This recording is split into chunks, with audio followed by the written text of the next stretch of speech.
They told her she was crazy. A mail-order bride traveling alone to marry a stranger in the Dakota Territory. What could possibly go wrong? Everything, as it turned out.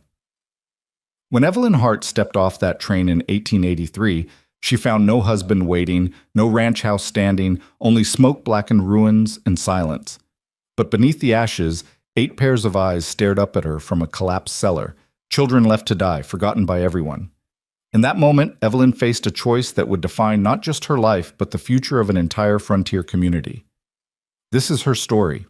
Before we begin, I invite you to stay until the very end, because what starts as one woman's desperate gamble becomes something far greater. And please, drop a comment with your city or country, so I can see how far this story travels across the world. The train lurched to a stop with a metallic shriek that seemed to echo across the emptiness of the Dakota Territory. Evelyn Hart pressed her gloved hand against the frost-covered window, her breath fogging the glass as she peered out at what was supposed to be her new beginning. The platform, if you could even call it that, was nothing more than weathered planks laid across the prairie mud, warped by countless seasons of brutal heat and merciless cold. She was 27 years old, educated, refined, and absolutely terrified. "Last stop, miss," the conductor announced, his voice gruff but not unkind. He'd watched her throughout the 3-day journey, this solitary woman with her worn carpetbag and the slight tremor in her hands whenever the train passed through particularly desolate stretches of wilderness. "You sure someone's meeting you?" Evelyn straightened her spine, a gesture she'd perfected over years of maintaining composure when everything inside her wanted to crumble. "Mr. Thomas Hart is expecting me. We've corresponded for 6 months." The conductor's expression suggested he'd heard similar stories before, and they didn't always end well. "I'll help with your trunk, ma'am." The November wind hit her like a physical blow the moment she stepped down, cutting through her Boston-made coat as if it were tissue paper.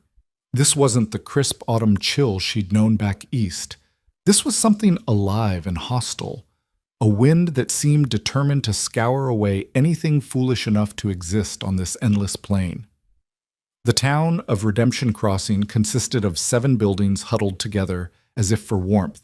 A general store, a saloon, a church that doubled as a schoolhouse, a blacksmith's forge, a land office, a boarding house, and a structure whose purpose Evelyn couldn't immediately determine.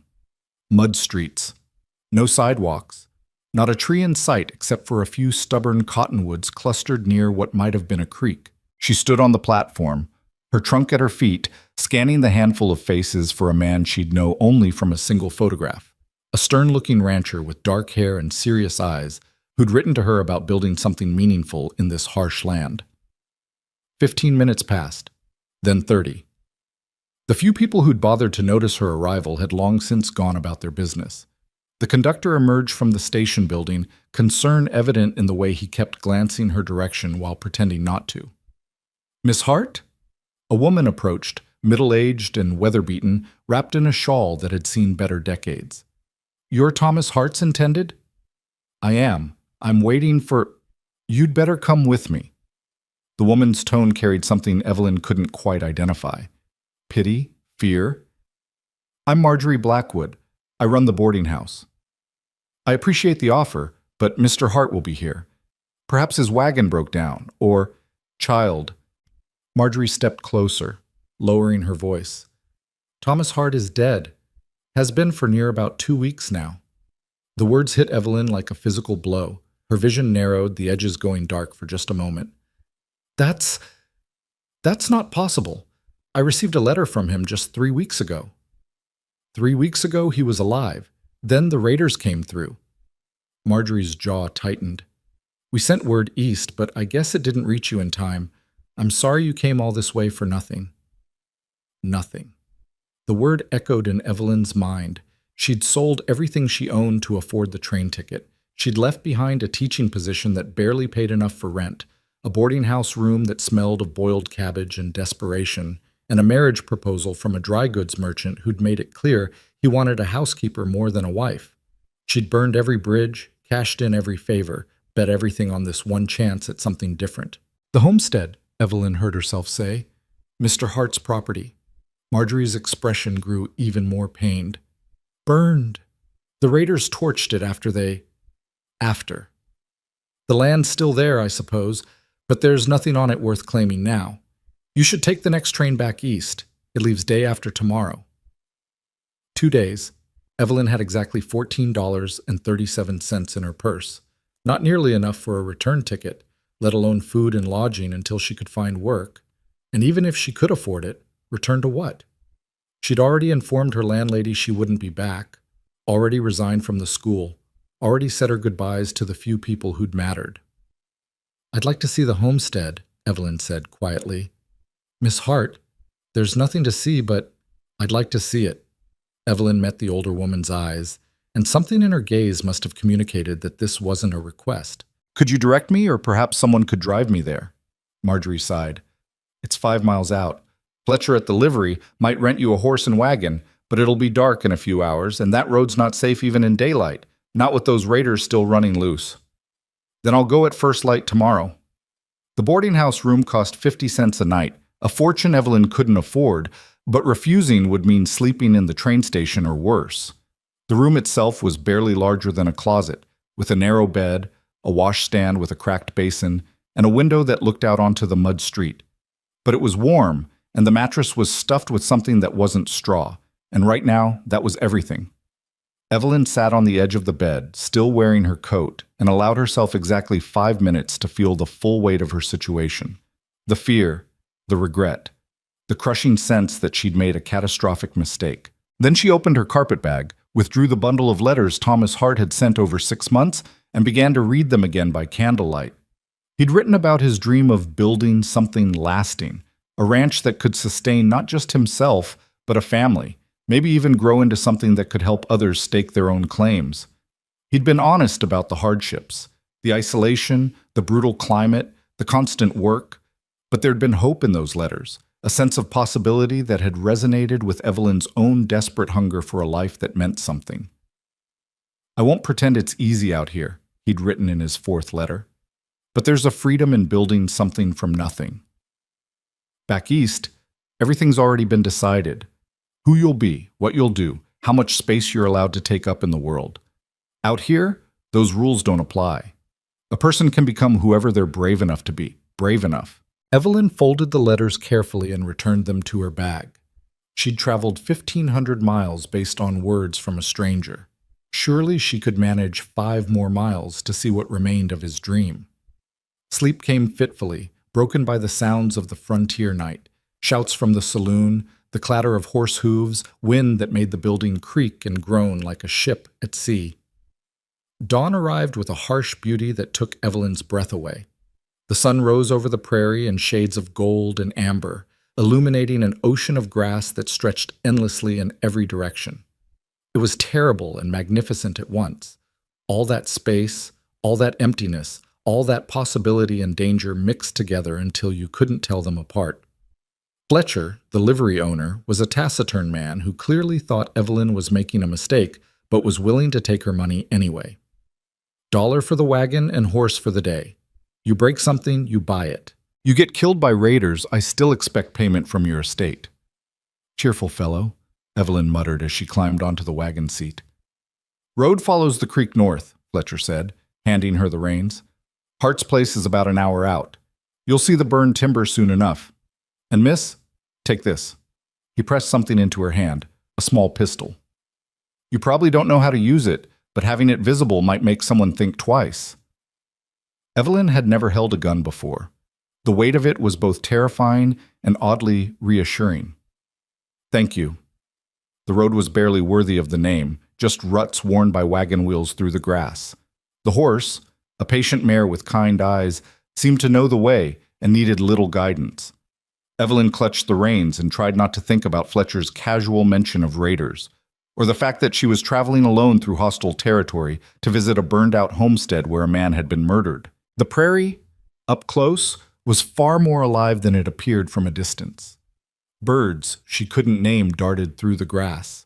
Small mammals, prairie dogs Fletcher had called them, stood on their hind legs near burrow entrances, watching her pass with alert curiosity. The grass itself whispered and sang in the wind, creating a sound like the ocean, if oceans were made of gold instead of blue. She saw the smoke damage first, a dark smudge against the horizon, like someone had taken charcoal and marked the land.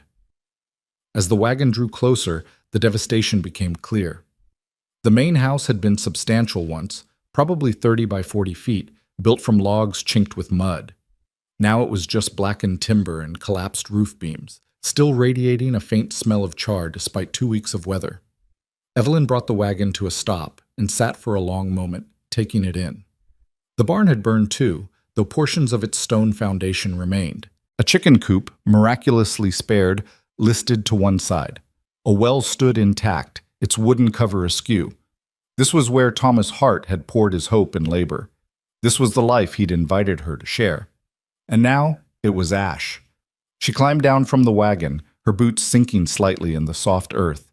The November wind felt colder here, more bitter, as if the land itself was grieving. She walked slowly toward the ruins, picking her way carefully, not sure what she was even looking for. Evidence that his dreams had been real? Some sign that this disaster could somehow be transformed into an opportunity? That's when she heard it. A sound so faint she almost dismissed it as wind or imagination. A child's voice. Crying. Evelyn froze, her heart hammering. She turned slowly, scanning the homestead, trying to pinpoint the source. There, near what had been the eastern corner of the house. The ground there looked disturbed, as if something had collapsed inward. She moved closer, calling out, "Hello! Is someone there?" The crying stopped abruptly, replaced by terrified silence. "I'm not going to hurt you," Evelyn said, trying to keep her voice calm despite the adrenaline flooding her system. "My name is Evelyn. Are you hurt?" Silence. Then, barely audible, "Go away." A boy's voice. Young, but trying to sound older, braver. Evelyn knelt at the edge of what she now realized was a collapsed root cellar. The wooden doors had been blown off in the fire, and debris had partially filled the entrance. But there was a gap, perhaps 2 feet wide, leading down into darkness. "I can't go away," Evelyn said gently. "Not until I know you're all right. How many of you are down there?" More silence. Then, "Are you a raider?" "No, I was supposed to marry Mr. Hart, but he's gone now, and I came to see the homestead." "He's dead." The boy's voice cracked slightly. "They killed him. They killed Mama, too." Evelyn's breath caught. Children. Thomas Hart had never mentioned children in his letters. Had he planned to? Had he worried that a mail-order bride might reject the idea of instant motherhood? "I know they did," Evelyn said softly. "And I'm so sorry. But you can't stay down there. When did you last eat?" No answer. "I have food in my wagon, bread and cheese. Not much, but it's something. Will you let me help you?" "You'll take us to the county," the boy said flatly. "They'll split us up. Put us in different houses. I won't let them take Gracie and the twins. I won't. County homes." Evelyn had seen them back east, overcrowded orphanages where children were treated as labor more than people, where siblings were separated based on age and gender, where the lucky ones might be adopted out to families who needed extra hands, and the unlucky ones simply aged out with no skills and no prospects. "Let me see all of you first," Evelyn said. "Then we'll figure out what happens next, please." A long pause. Then she heard scraping sounds, whispered consultation. Finally, a face appeared in the gap. A boy, perhaps 14, painfully thin, with haunted eyes and hair that might have been brown under the dirt. He held a knife in one hand, its blade dull, but his grip steady. "Don't come closer," he warned. "I won't." Evelyn stayed where she was, letting him assess her. "What's your name?" "Miles. Miles Hart." Hart, Thomas's son, which meant these were Thomas's children. Evelyn felt the world tilt slightly, pieces clicking into place. Thomas had been a widower with children. How many, she still didn't know.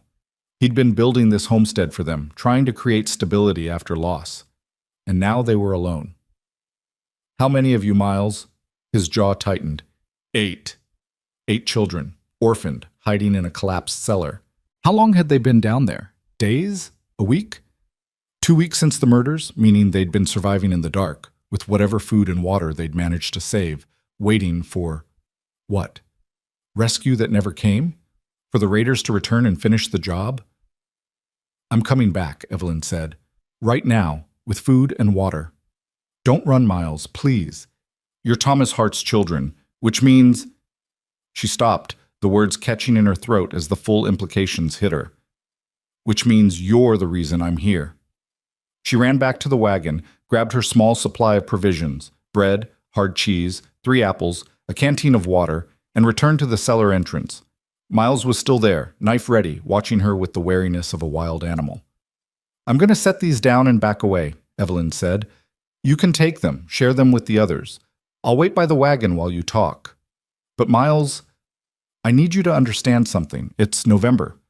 Winter is coming. You can't survive in that cellar once the real cold hits. You need help. And She took a breath. I came here to build a life with your father. He's gone. But his children aren't, so maybe we help each other.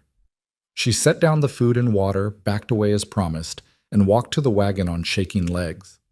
Only when she was out of earshot did she allow herself to lean against the wagon wheel, gripping it hard as the full weight of what she'd just committed to crashed over her. 8 children. 8. She had $14 to her name, no home, no job, and winter approaching fast.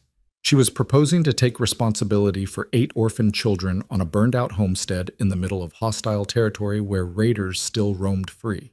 It was insane, impossible, beyond reckless. And yet, as Evelyn watched Miles emerge from the cellar with the food, followed by a parade of smaller faces, a girl about 12 clutching twin toddlers, another girl maybe 10 years old, a boy around 8, and 3 more ranging from 5 to 7, she felt something shift inside her chest. These children were alive against all odds. They'd survived murder, fire, starvation, and abandonment. They'd held together as a family when everything and everyone else had failed them. If they could survive that, what couldn't they survive? What couldn't she survive? The children devoured the food with desperate efficiency, sharing it with a precision that spoke to weeks of careful rationing. The oldest girl, she had Thomas's dark hair and his serious eyes, broke the bread into exact portions. The boy Miles gave his apple to the twins. Every movement was coordinated, practiced, a survival dance they'd perfected in the dark. When the food was gone, they stood in a ragged line, staring at Evelyn, waiting for her to make a decision that would shape the rest of their lives. Evelyn walked slowly toward them, watching as Miles tensed, his hand moving toward that knife again.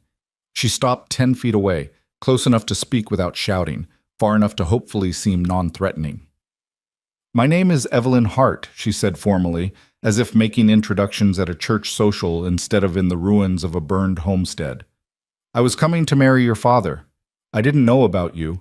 He never mentioned children in his letters, though I suppose he had his reasons. But I'm here now, and you're here, and I think we should help each other.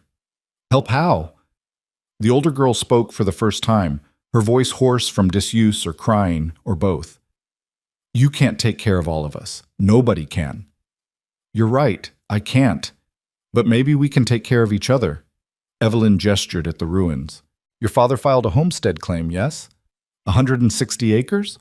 Miles nodded slowly.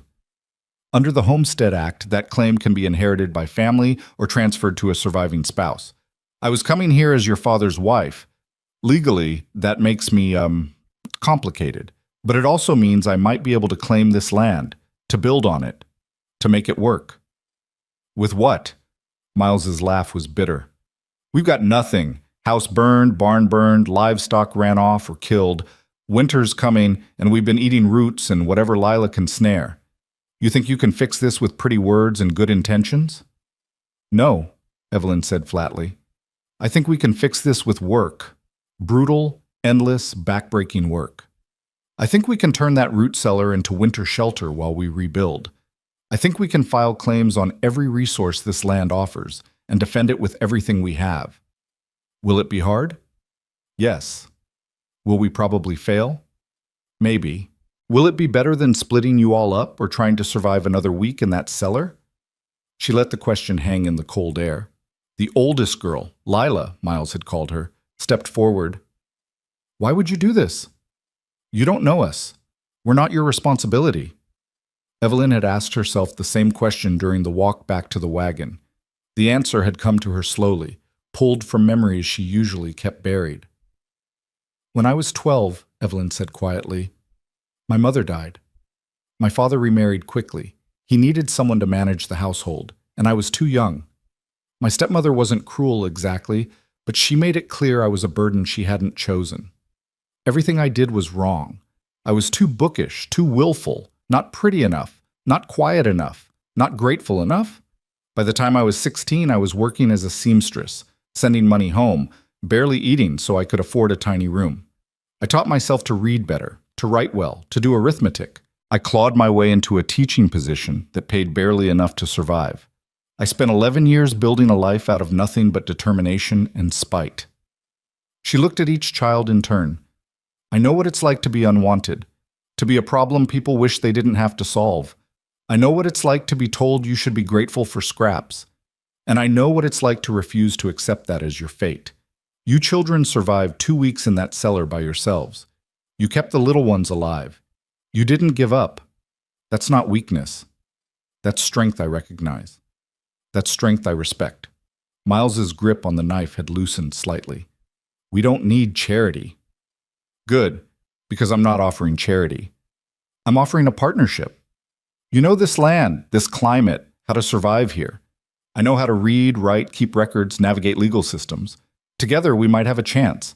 Apart, we're all going back to lives we'd rather avoid. So what do you say? Do we try?" The children looked at each other, holding silent conversations in glances and subtle gestures. These children had learned to communicate without words, to read each other's fears and needs, to function as a unit. They'd survived by trusting each other when they couldn't trust anyone else. Finally, Lila spoke. "If we try this, and it doesn't work, you don't get to just leave us somewhere and walk away. If we're doing this, we're doing it all the way. All of us together, or not at all." "Agreed," Evelyn said without hesitation. "And we get a say in decisions, about the homestead, about what we build, all of it. You're not just taking over and bossing us around." "Agreed." "And the twins stay with me," a small voice piped up. One of the younger girls, maybe 7, clutching the hand of a toddler. "Nobody separates us." "Nobody separates anyone," Evelyn promised. "We're a family now. Families stay together." Miles finally lowered the knife. "The root cellar's not going to fit 9 people comfortably. Then we make it fit uncomfortably until we can do better. Show me what we're working with." The root cellar was worse than Evelyn had imagined. Built into the hillside behind where the house had stood, it had been designed for food storage, not habitation. Perhaps 8 feet by 12 feet, with a ceiling so low even the children had to stoop. The fire had caused part of the entrance to collapse, cutting off much of the ventilation. The children had been living in what was essentially a tomb, dark, cold, damp, with barely enough air. But it was shelter, and shelter was everything.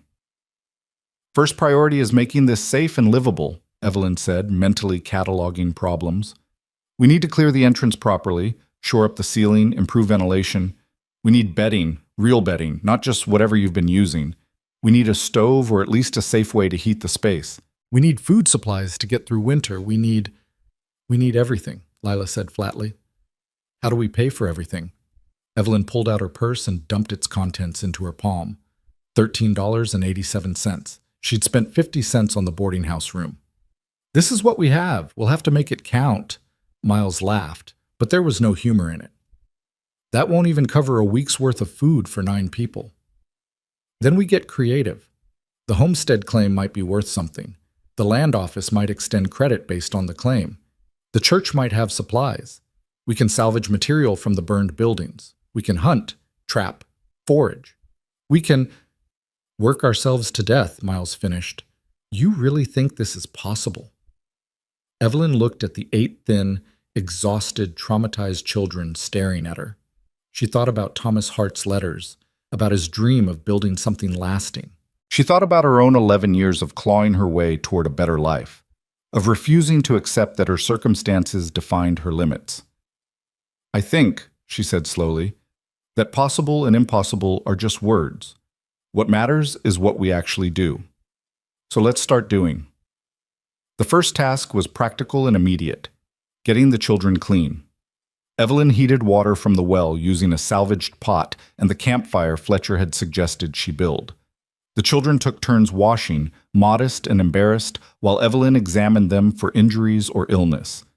They were malnourished, covered in minor cuts and bruises, their feet wrapped in rags that had once been clothing.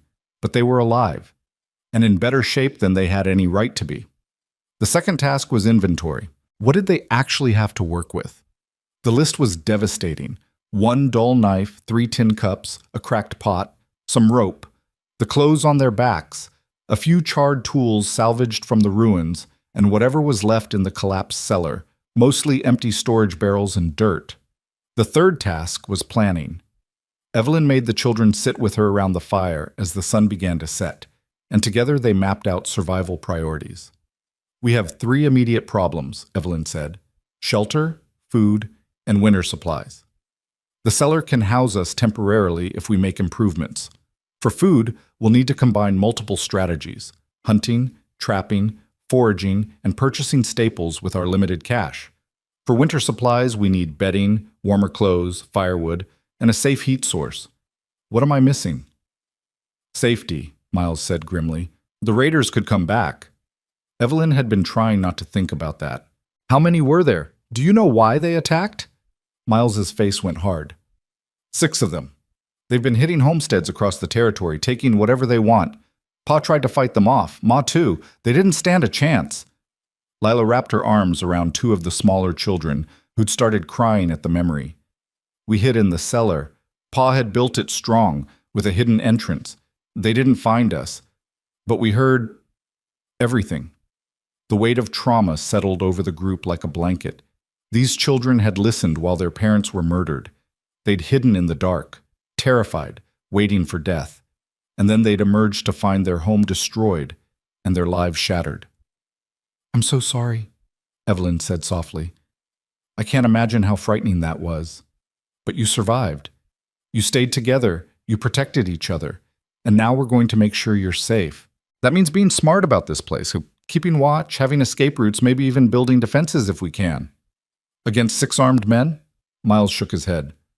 "We'd need a miracle. Or we need to be too much trouble to be worth attacking," Evelyn said. "Raiders go after easy targets. If we make this homestead look occupied, defended, and more work than it's worth, they might pass us by. It's not perfect, but it's something." As darkness fell completely, they retreated to the root cellar. Evelyn insisted the children take the driest spots while she positioned herself near the entrance, the small pistol Fletcher had given her within easy reach. 9 people in a space meant for storing vegetables created a strange intimacy. She could hear every breath, every small movement, every quiet whimper from the youngest children who were still afraid of the dark. "Miss Evelyn?" a small voice called out. One of the middle children, Grace, they told her. "Yes? Are you really going to stay? People always say they'll help, and then they leave." Evelyn thought carefully before answering. These children had been abandoned by their community, left to die because helping them was too hard, too complicated, too expensive. They'd been failed by every adult who should have protected them. "I'm really going to stay," Evelyn said firmly. "I promise you, Grace. I didn't come 1,500 miles to quit when things got hard. We're in this together now, all of us. And tomorrow, we start building something that will last." In the darkness, she heard quiet crying, quickly muffled. But there was something else, too. A subtle shift in the atmosphere, as if 9 people who'd been holding their breath were finally beginning to exhale. Evelyn lay awake long after the children fell asleep, listening to the prairie wind howl outside their fragile shelter. She was 27 years old, essentially penniless, responsible for 8 orphans, camped in a root cellar on a burned-out homestead in territory where murderers roamed free. She had no plan beyond survive until tomorrow, and no backup if things went wrong. It was absolutely, completely insane. And yet, in the darkness, listening to the breathing of 8 children who'd refused to give up even when they had every reason to, Evelyn felt something she hadn't experienced in years. Hope. Not the desperate, grasping hope that had driven her to answer a mail-order bride advertisement, not the bitter hope that comes from having no other options, but real hope, fragile and new, like a seedling pushing up through hard ground. They would probably fail. The odds were stacked impossibly against them. But for the first time in her adult life, Evelyn was doing something that mattered for reasons beyond simple survival.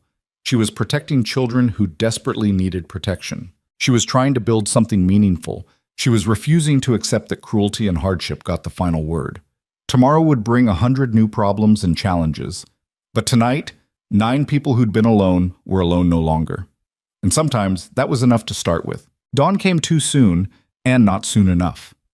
Evelyn woke to the sound of children stirring in the cramped darkness, small bodies trying to move without disturbing others, whispered conversations about who needed to use the privy first and whether there was any food left.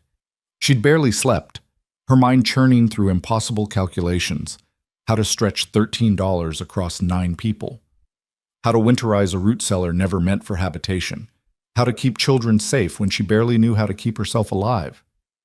"Miss Evelyn?" Miles stood at the entrance, silhouetted against the gray morning light. "You're awake." "I am." She pushed herself upright, every muscle protesting. The cold had seeped into her bones overnight, despite her wool coat. How much worse must it be for the children in their thin, ragged clothing? "We need to get to town. Make a list of everything, and I mean everything. We need to survive the next month." Lila appeared beside her brother, already holding a scrap of paper and a stub of pencil they'd salvaged from the ruins. "I've been keeping track. It's long." "Show me." The list was devastating in its completeness.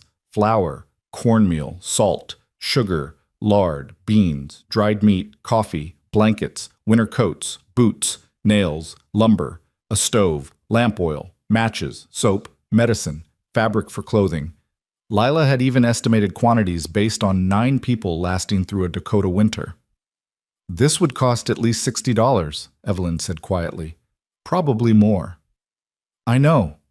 Lila's voice was flat, resigned. "I told you, we have nothing." Evelyn studied the girl more closely in the morning light. 12 years old, maybe 13, with her father's steady gaze and a competence far beyond her years. She'd been managing her siblings' survival while grieving her parents' murder. She'd kept them organized, rationed food, maintained hope. This child was remarkable. "We'll figure it out," Evelyn said. "Get everyone ready. We're going back to Redemption Crossing." The wagon ride back was crowded and uncomfortable. 9 people crammed into a space meant for 4. The younger children sat on laps, the older ones perched on the sides, everyone holding on as the wagon lurched over the rough road. But there was something almost hopeful about it. Voices talking instead of whispering. Children pointing out prairie dogs and hawks, the twins laughing when the wagon hit a particularly deep rut. Fletcher's expression when Evelyn returned with 8 additional passengers was priceless. Shock, confusion, then a slow understanding that made his weathered face soften slightly. "Hart's kids," he said, not a question. "Hart's kids?" Evelyn confirmed. "They've been surviving in the root cellar since the raid." Fletcher swore softly. 2 weeks? How the hell? He stopped, glancing at the children. "Never mind. You keeping them?" "Yes." "You're crazier than I thought." But he said it almost fondly. "You'll need supplies, lots of them. You got money?" "Some. Not enough." Fletcher looked at the children, then back at Evelyn. "Tibbs at the general store is a hard man, but he's not completely heartless. And Marjorie Blackwood has a soft spot for orphans. Lost her own kids to scarlet fever years back. Might be they'll extend you credit if you ask right." "What's asking right look like out here?" "Honesty? Frontier folks don't have patience for fancy words or manipulation. You tell them the situation straight, tell them what you need, tell them how you plan to make it work. Then you let them decide." Fletcher handed Miles the horse's lead rope. "Boy, you know how to care for a horse?" Miles nodded. "Then you and your siblings take care of unhitching and rubbing her down. She needs water and feed. Miss Hart and I need to talk business." The children scrambled to follow instructions with an efficiency that spoke to their upbringing. Thomas Hart had clearly taught them to work, to contribute, to take responsibility. Watching them, Evelyn felt a fresh wave of grief for the man she'd never meet, a man who'd been building something good before violence destroyed it. "You know what you're taking on?" Fletcher asked once the children were out of earshot. 8 kids, dead of winter coming, no house, no money, no experience ranching. Most men would consider those odds impossible." "I'm not most men." No, you're not. You're one woman with a death wish or a hero complex. I haven't decided which. He pulled out a pipe, tamping tobacco into it with practiced motions. But I'll tell you something true. Those kids needed somebody. County was going to split them up next week, soon as the circuit judge came through. Miles would have gone to one farm, Lila to another, the little ones scattered like seeds. That boy swore he'd run first, take them all into the prairie, and take their chances. Evelyn's throat tightened. He would have done it too. Damn right he would have. Which means they'd have been dead by Christmas. Fletcher lit his pipe, the smoke curling up into the cold morning air. So maybe you're crazy for taking this on, but at least you're crazy in a direction that might save some lives. I'll spread the word. Hart's mail-order bride is filing the homestead claim and keeping the kids together. Folks might surprise you. The general store was a revelation in frontier commerce. Everything from nails to nightgowns crammed into a space hardly bigger than Evelyn's Boston boarding house room. Tibbs, the proprietor, was a lean man with sharp eyes and the air of someone who'd calculated the profit margin on everything in his store down to the penny. "Miss Hart," he nodded at her entrance, "heard you arrived yesterday. Condolences about Thomas." "Thank you. I'm here because I need supplies and I need to be honest about my situation." She laid it out plainly. The children, the burned homestead, the determination to file the claim and rebuild, the limited resources. She showed him Lila's list and asked him to price it. Tibbs studied the list for a long moment, his expression unreadable. "This would run you about $75, maybe $80, depending on quality." "You say you have $13? "Yes." "That's not even close, Miss Hart." "I know, which is why I'm asking for credit. I'll pay you back with interest once we start producing something to sell." Thomas Hart had plans for a working ranch, cattle, possibly wheat, maybe a way station for travelers. I intend to make those plans work. Those plans required Thomas Hart, a man who knew ranching, knew the land, knew how to survive out here. No offense, but you're a city woman with no experience and a pile of hungry mouths to feed. How do I know you won't just fail and leave me holding the debt? It was a fair question. Evelyn couldn't even argue with his logic. She was asking him to gamble on something that looked like a guaranteed loss. "You don't know," she admitted. "But let me tell you what I do know. Those 8 children survived 2 weeks alone in a collapsed root cellar with almost no food and no help. They kept themselves organized, kept the youngest ones safe, and didn't give up. That's not weakness, Mr. Tibbs. That's the kind of strength that builds something lasting. I'm educated, I'm resourceful, and I've spent 11 years surviving on determination alone. Together, we have a chance, not a guarantee. I won't insult you with false promises, but a chance. And sometimes a chance is all anyone gets." Tibbs drummed his fingers on the counter, thinking. The store was quiet except for the ticking of a clock and the sound of children's voices outside, where they waited with the wagon. "I'll give you $30 in credit," he said finally. "Enough for basics: flour, cornmeal, beans, salt, lard, some lamp oil and matches. That'll keep you fed through winter if you're careful. But not the winter clothes, not the lumber, not the stove. You'll have to find those elsewhere or do without." It wasn't enough. Not nearly enough. But it was more than Evelyn had expected, and far more generous than Tibbs probably should have offered. "Thank you," she said, meaning it. "I won't forget this." "You're damn right you won't, because I'll be collecting come spring, with interest." But his expression had softened slightly. "And Miss Hart? There's a church gathering on Sunday. You should come, bring the kids. Frontier communities take care of their own, and those children are Thomas Hart's legacy. Folks might be willing to help if they see you're serious about this." The next stop was Marjorie Blackwood's boarding house. The older woman was in her kitchen, kneading bread dough with the practiced efficiency of someone who'd been feeding people for decades. "You're back," Marjorie said, not looking up from her work. "And you brought the Hart children. How did you Small town. Word travels faster than prairie fire." She finally looked up, her eyes sharp and assessing. "You planning to keep them?" "Yes." "You know that's impossible." "Several people have mentioned that." Marjorie wiped her flour-covered hands on her apron and came around the counter. "Show me the children." They were still by the wagon, taking turns giving the horse water from a bucket Miles had found. Marjorie stood in the doorway watching them, the way Miles supervised but didn't micromanage, The way Lila helped the smallest ones reach the bucket, the way they worked together like a well-practiced unit. Thomas's wife, Mary was her name, she was a good woman, Marjorie said quietly. Practical, strong, loved those children fierce. Thomas too, though he wasn't one for big emotional displays. They came out here 5 years ago, full of hope and plans, built that homestead from nothing, and then raiders took it all away in one night. I'm going to rebuild it, Evelyn said, with the children, for the children. With what? You need money for that, girl, money you don't have. I need a lot of things I don't have, but I'm willing to work for them. Evelyn turned to face the older woman directly. Mrs. Blackwood, Fletcher said you have experience with loss, that you understand what it means to lose children. I'm asking, not as charity, but as one woman to another, is there anything you can do to help? Even advice would be valuable. Marjorie's expression flickered, pain, memory, something that might have been respect. Come inside and bring those children. They look half-starved. The boarding house kitchen was warm and smelled like bread and coffee. Marjorie sat the children at her large wooden table and, without asking permission, began serving them. Thick slices of bread with butter, hard-boiled eggs, milk that made the younger one's eyes widen with delight. She worked in silence while they ate, and Evelyn watched as 8 traumatized, wary children slowly began to relax in the presence of food and warmth. My husband and I came out here 30 years ago, Marjorie said finally, setting a cup of coffee in front of Evelyn. Had 3 children, 2 boys and a girl. Scarlet fever took all 3 in 1 week.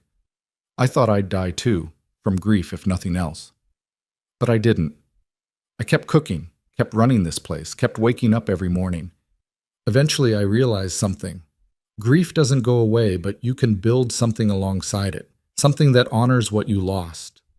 She sat down heavily, her joints creaking. I have blankets, quilts I made years ago that nobody uses. I have winter coats that were my boys. They'd be too big for your youngest, but they'd fit the older children. I have fabric scraps for patching, and I have something else that might be more valuable than any of that. What? Evelyn asked. I have connections. There's a carpenter, name of Samuel Reed, who drinks too much and works too little, but he's skilled when he's sober. Lost his wife last year, been wandering ever since. Might be he'd work for food and a place to sleep, help you shore up that root cellar, and maybe build some basic structures before the real cold hits. And there's Doc Pritchard. He's getting old, could use an apprentice. Your Lila looks smart enough. If she's interested in medicine, he might teach her in exchange for help around his office. Evelyn felt something loosen in her chest. Hope, real and tangible. Why would you do this? Because I'm an old woman who's seen too much death and not enough people willing to fight against it. Marjorie's voice was gruff. And because those children deserve better than what happened to them. And because you, foolish as you are, remind me of myself 30 years ago, too stubborn to know when to quit. Miles looked up from his bread, his expression cautious. If we take your help, what do you want in return? Smart boy, Marjorie smiled slightly. I want you children to survive. I want you to learn skills, work hard, and build something your parents would be proud of. And someday, when you're grown and established, I want you to help the next desperate person who shows up with nothing but determination. That's how the frontier works. We lift each other up, and someday they lift someone else. That afternoon was a whirlwind of activity. Marjorie loaded the wagon with quilts, coats, and fabric. She packed a crate with preserved vegetables from her own cellar, carrots, turnips, pickled beets. She added a jar of salve for cuts and bruises, a precious bottle of laudanum for emergencies, and a cookbook with recipes adjusted for frontier cooking. Doc Pritchard arrived after hearing about the situation from Marjorie. He was 70 if he was a day, with gentle hands and keen eyes that missed nothing. He examined each child briefly, noting their malnutrition, their various minor injuries, the psychological trauma evident in how they startled at sudden sounds. They'll need good food, rest, and safety, he told Evelyn. The physical wounds will heal. The other wounds take longer. He turned to Lila. Your name's Lila? Marjorie says you're the one who kept everyone alive in that cellar. Lila nodded warily. That took intelligence and courage. I could use someone intelligent and courageous in my practice. I'm getting old. My hands shake sometimes, My memory isn't what it was. If you're interested, I'll teach you anatomy, medicine, how to treat injuries and illnesses. It's hard work, often unpleasant, and people will doubt you because you're young and female, but it's work that matters. Lila glanced at Evelyn, then back at the doctor. I can still help at the homestead? Of course. We'll work around the homestead schedule. Few hours a week to start, more as you learn. Then yes, I want to learn. Samuel Reed was harder to track down. They found him at the saloon, nursing a whiskey at 2 in the afternoon.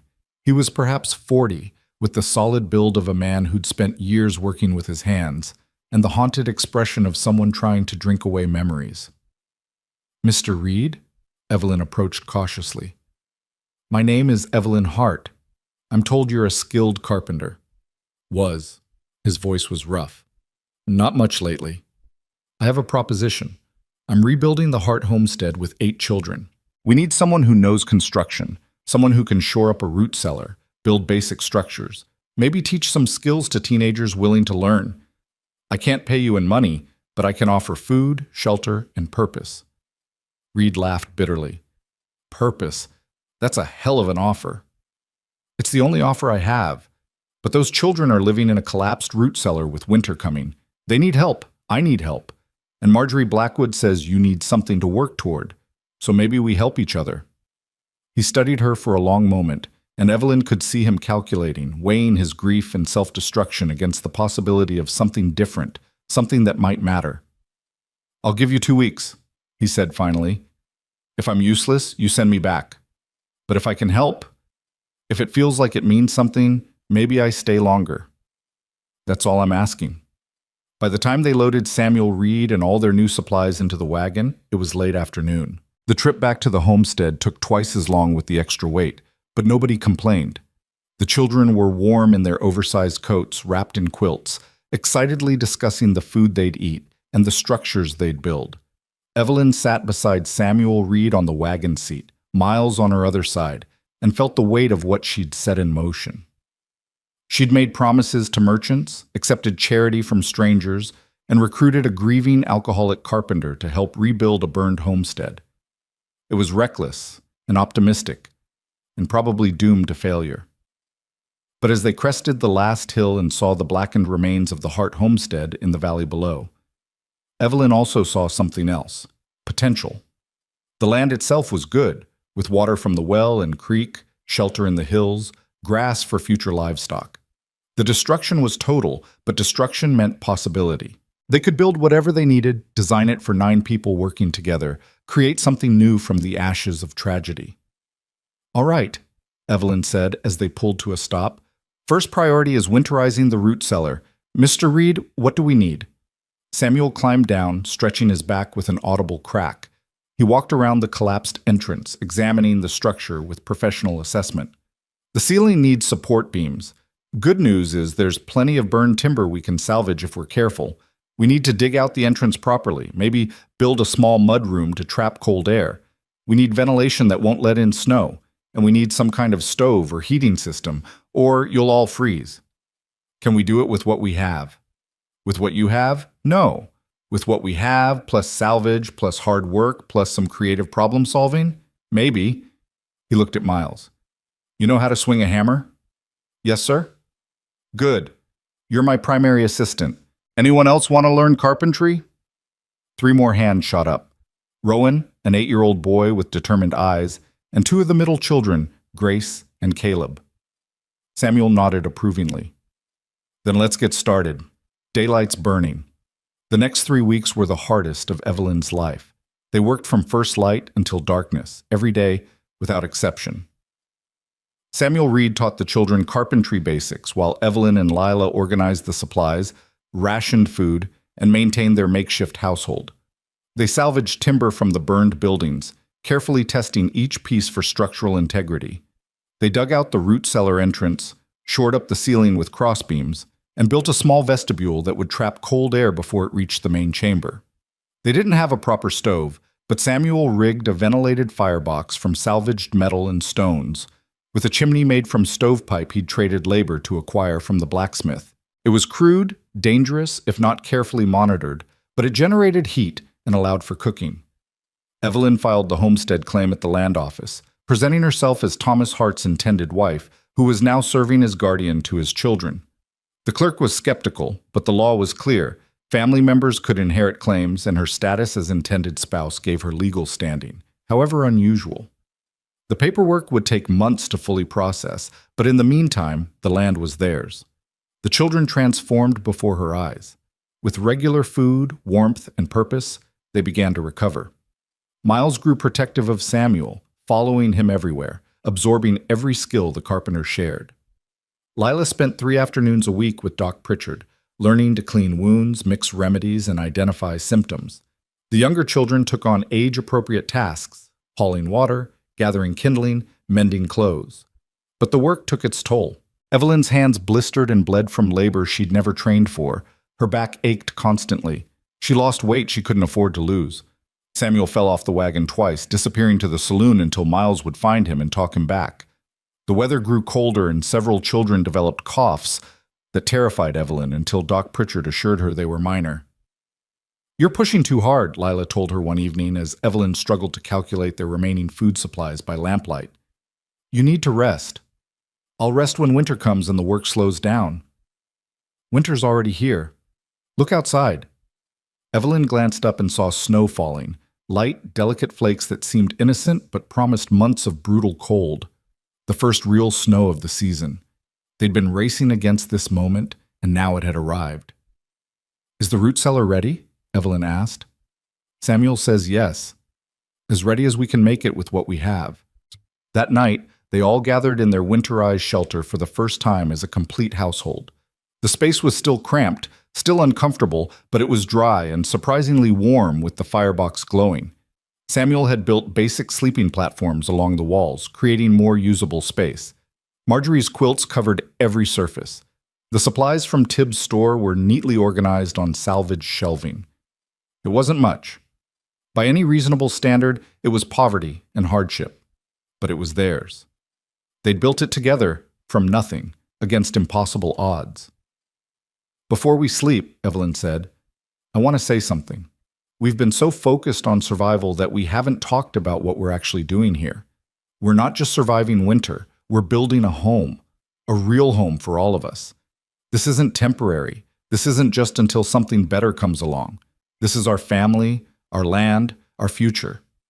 She looked at each child in the lamplight. "I need you all to understand. I chose this. I chose you. Not because I felt obligated, not because I had no other options. But because when I saw you in that cellar, I saw strength and courage and resilience. I saw people worth fighting for. And I intend to keep fighting, through this winter and beyond it, until we've built something that can't be taken away." Miles spoke up, his voice thick with emotion. "Pa used to say that family isn't just blood. It's the people who show up when things get hard and don't leave." "Your pa was a smart man." "He was." Miles swallowed hard. "He'd have liked you, Miss Evelyn. He'd have been proud of what we're building." The younger children were crying now, grief and relief mixing together. Evelyn gathered them close, all 8 of them, and felt the weight of responsibility and love in equal measure. These children had lost everything, suffered unimaginable trauma, and survived against all odds. She would not let them down. Outside, the snow continued to fall, blanketing the prairie in white. Inside their small underground shelter, 9 people who'd been strangers a month ago held each other and faced the winter together. The weeks that followed established their rhythm. Wake before dawn, build up the fire, prepare breakfast from their limited supplies, usually cornmeal mush with a bit of lard and salt, occasionally supplemented with eggs from the 3 chickens they'd coaxed back to the repaired coop. After breakfast, work began. The older children had specific responsibilities. Miles and Rowan worked with Samuel on ongoing construction projects. They were building a small above-ground cabin that would serve as a workshop and storage, with plans to expand it into proper living quarters by spring. Lila spent her time between helping Evelyn and studying with Doc Pritchard. Grace, at 10 years old, was their best forager. She had an uncanny ability to find edible roots and plants even in winter. Caleb and the twin girls, Emma and Eliza, managed the chickens and helped with water hauling. The youngest, little Thomas, named for his father, stayed close to Evelyn helping with small tasks and providing unexpected moments of joy. Samuel Reed transformed week by week. The work seemed to pull him back from whatever darkness he'd been drowning in. He taught the children with patience, showing them how to measure twice and cut once, how to read wood grain, how to make something beautiful from rough materials. And slowly, tentatively, he began to smile again. "You saved my life," he told Evelyn one evening while they worked on securing the cabin's roof. "I was drinking myself to death, and I knew it, and I didn't care. But these kids, watching them build something after losing everything, it reminded me why life's worth living." "You saved ours too," Evelyn said. "We couldn't have survived without your skills." "Maybe we saved each other then." Maybe that's how it works out here. The word of their efforts spread through the small frontier community. Some people were skeptical, predicting failure before the next hard freeze. But others were impressed, even inspired. Neighbors began stopping by, sometimes offering help, sometimes just wanting to see the crazy mail-order bride and her brood of orphans who decided to rebuild in the face of impossible odds. A farmer named Jensen donated a milk cow whose production had slowed. "She's past her prime, but she's got a few years left. Might help feed those children." The blacksmith's wife brought preserved fruits and a worn but serviceable cooking pot. "My children are grown. I remember what it's like to feed a large family." Even Tibbs from the general store appeared one Sunday afternoon with a small bag of peppermint sticks. "For the children," he said gruffly. "Consider it an investment in future customers." The community's slow acceptance meant everything. Evelyn had worried they'd be seen as charity cases, as outsiders taking advantage of frontier generosity. Instead, they were becoming part of the fabric of Redemption Crossing, people who'd faced tragedy and chosen to rebuild rather than retreat. But not everyone was supportive. Clayton Morse, a rancher who owned significant land adjacent to the Hart claim, made his opposition clear when he rode up one afternoon in early December. "Miss Hart," he said, not dismounting, "I'm here to make you a reasonable offer. $50 for your homestead claim, and I'll find county placement for the children." Evelyn straightened from the firewood she'd been stacking. "The homestead isn't for sale, Mr. Morse." "You're being foolish. You can't possibly succeed here. A woman alone with 8 children. That land is wasted on you. I could use it for grazing. Make it productive." "It is productive. We're building a working homestead." Morse's expression hardened. "You're squatting in a hole in the ground and pretending it's a home. Come spring, when your credit runs out and your supplies are gone, you'll be begging the county to take those children off your hands. I'm offering you an escape now with some money in your pocket." "No. You're making a mistake." "That's my mistake to make." Morse leaned forward in his saddle, his voice dropping to something almost threatening. "This territory isn't kind to people who don't know their place. You're playing at being a rancher, playing at being a mother to children who aren't yours. When reality catches up, don't come crying to me." He rode off, leaving Evelyn shaking with anger and fear. Because Morse was partially right. They were barely surviving, living on charity and determination and not much else. The food would run out eventually. The winter would test them in ways she couldn't predict. And if she failed, those children would pay the price. "Don't listen to him," Miles said, emerging from the root cellar. "Men like Morse, they think the only way to succeed is to take from others. They don't understand people like us." "People like us?" "People who build instead of steal. People who help instead of hurt." Miles's young face was set with determination that made him look older than 14. "Pa always said the strongest thing a person can do is choose kindness when the world gives them every reason to be cruel. You chose us, Miss Evelyn. You chose kindness. That's not weakness. That's strength. Morse will never understand."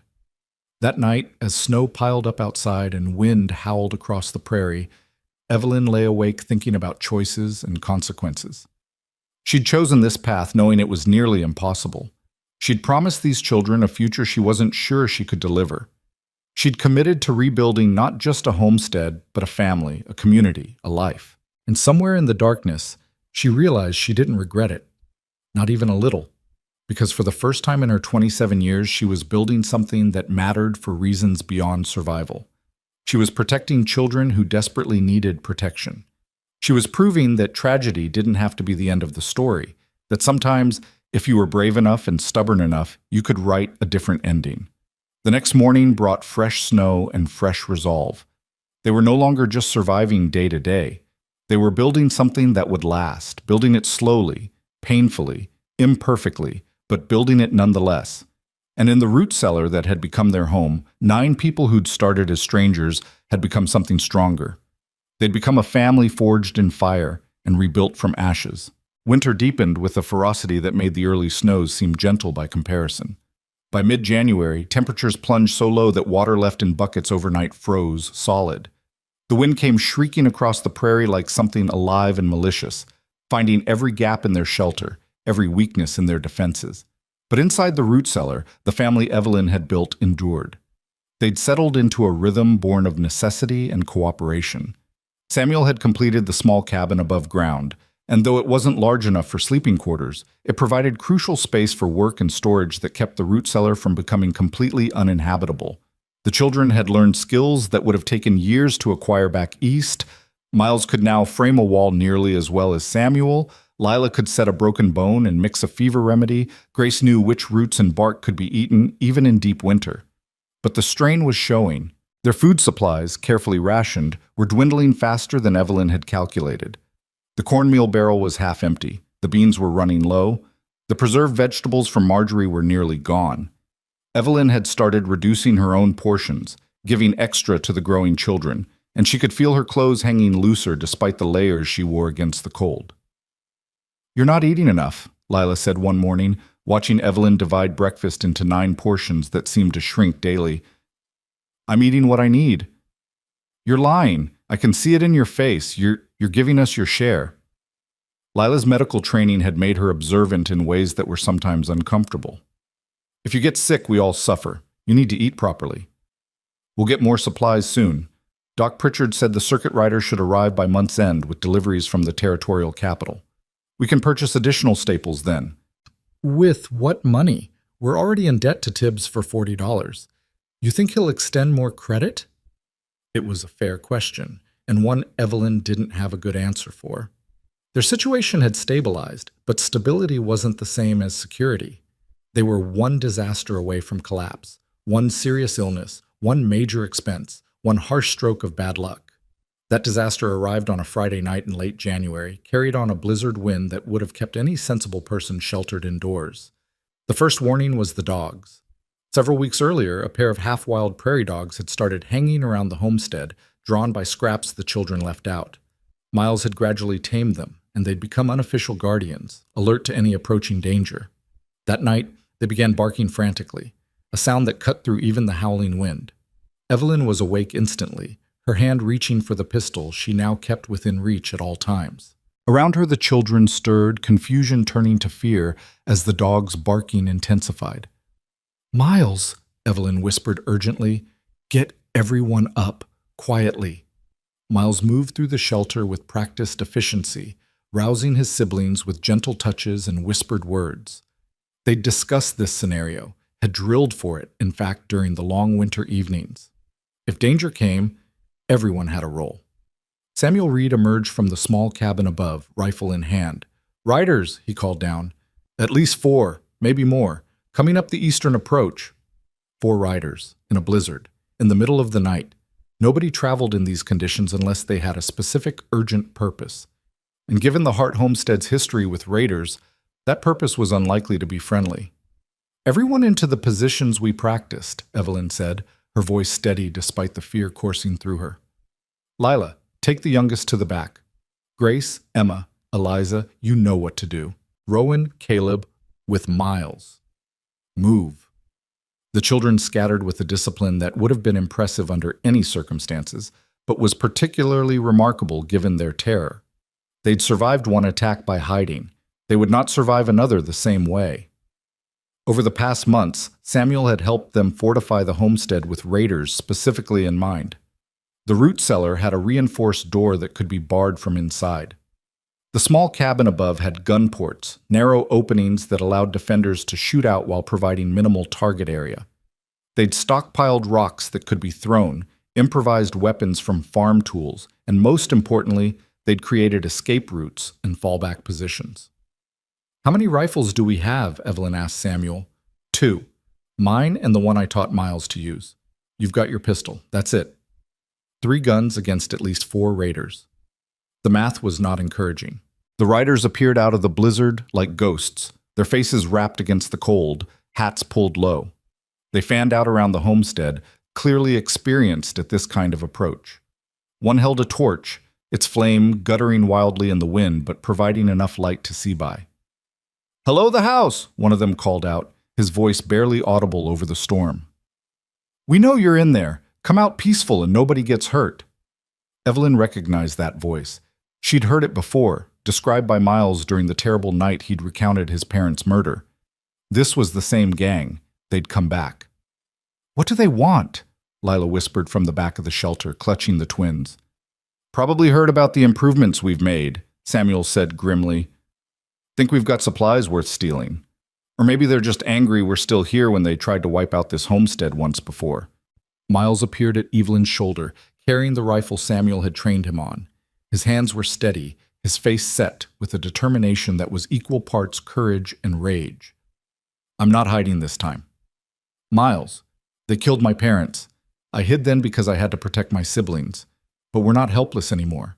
We've built defenses. We've prepared. And I'm not letting them take what we've built." Evelyn looked at this 14-year-old boy who'd been forced to become a man far too young and made a decision that went against every protective instinct she had. "You take the north gun port in the cabin. Samuel takes the south. I'll defend the root cellar entrance. Nobody fires unless they breach our perimeter. Understood?" "Understood." "And Miles, your parents would be proud of the man you're becoming, but they'd also want you alive. Don't take stupid risks." He nodded once, then climbed the ladder to the cabin above, moving with the careful precision of someone who knew a single mistake could be fatal. The raider called out again, "We can wait all night, or we can burn you out like we did before. Your choice." Evelyn positioned herself at the reinforced door, peering through a narrow gap. The raiders had dismounted, moving closer to the cabin. They were armed. She could see rifles, pistols, the torch that could indeed burn them out if the raiders got close enough to the wooden structures.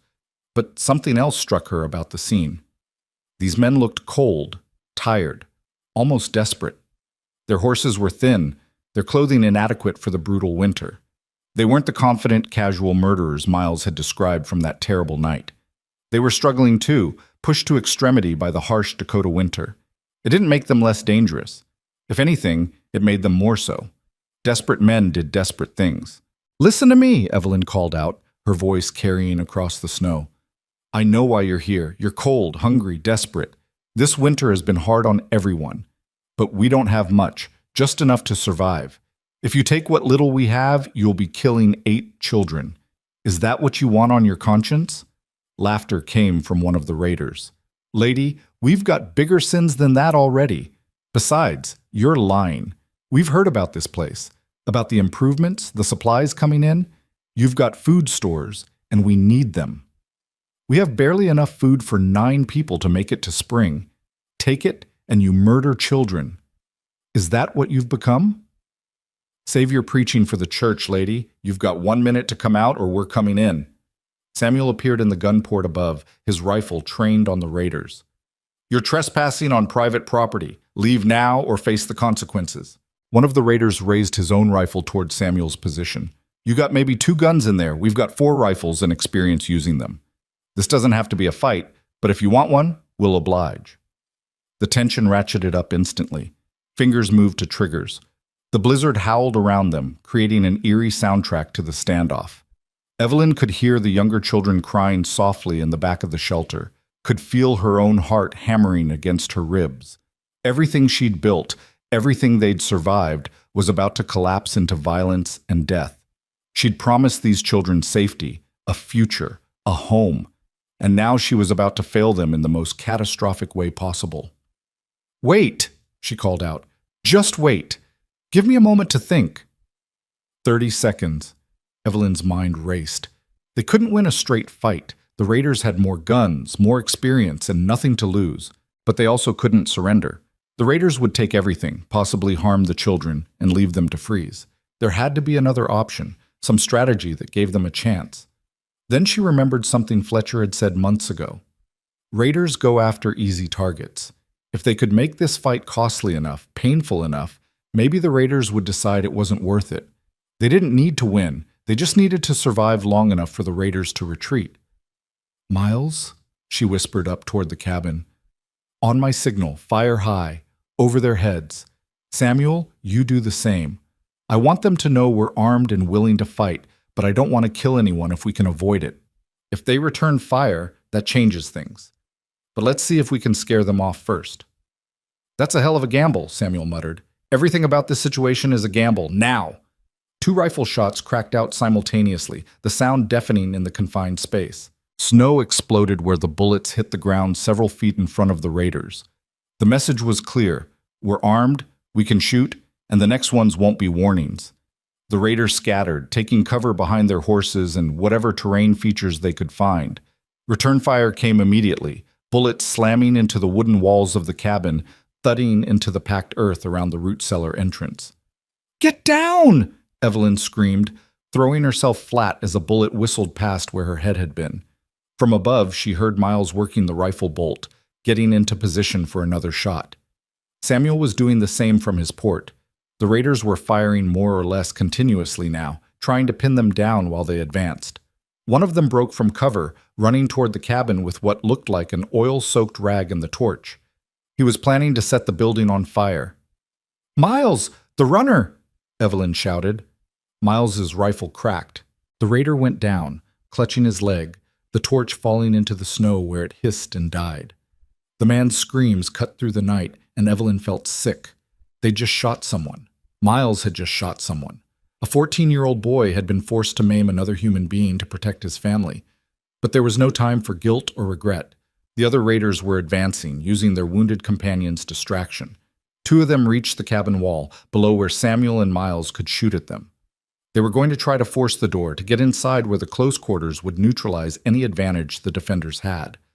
Evelyn made a decision. She grabbed one of the heavy rocks they'd stockpiled, threw open the root cellar door, and hurled it with all her strength. It caught one Raider in the shoulder, spinning him around. She grabbed another rock, then another, throwing them as fast as she could. "Rowan, Caleb, help me!" The 2 boys appeared at her side, their faces pale with terror but their hands steady as they grabbed rocks and began throwing. It wasn't sophisticated warfare, but it was effective. The Raiders were forced back, unable to advance against the barrage.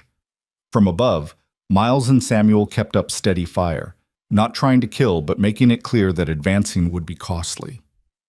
The wounded Raider was still screaming, his leg bleeding badly into the snow. His companions were shouting at each other, clearly arguing about whether to press the attack or retreat. Then Grace appeared from somewhere carrying a bucket.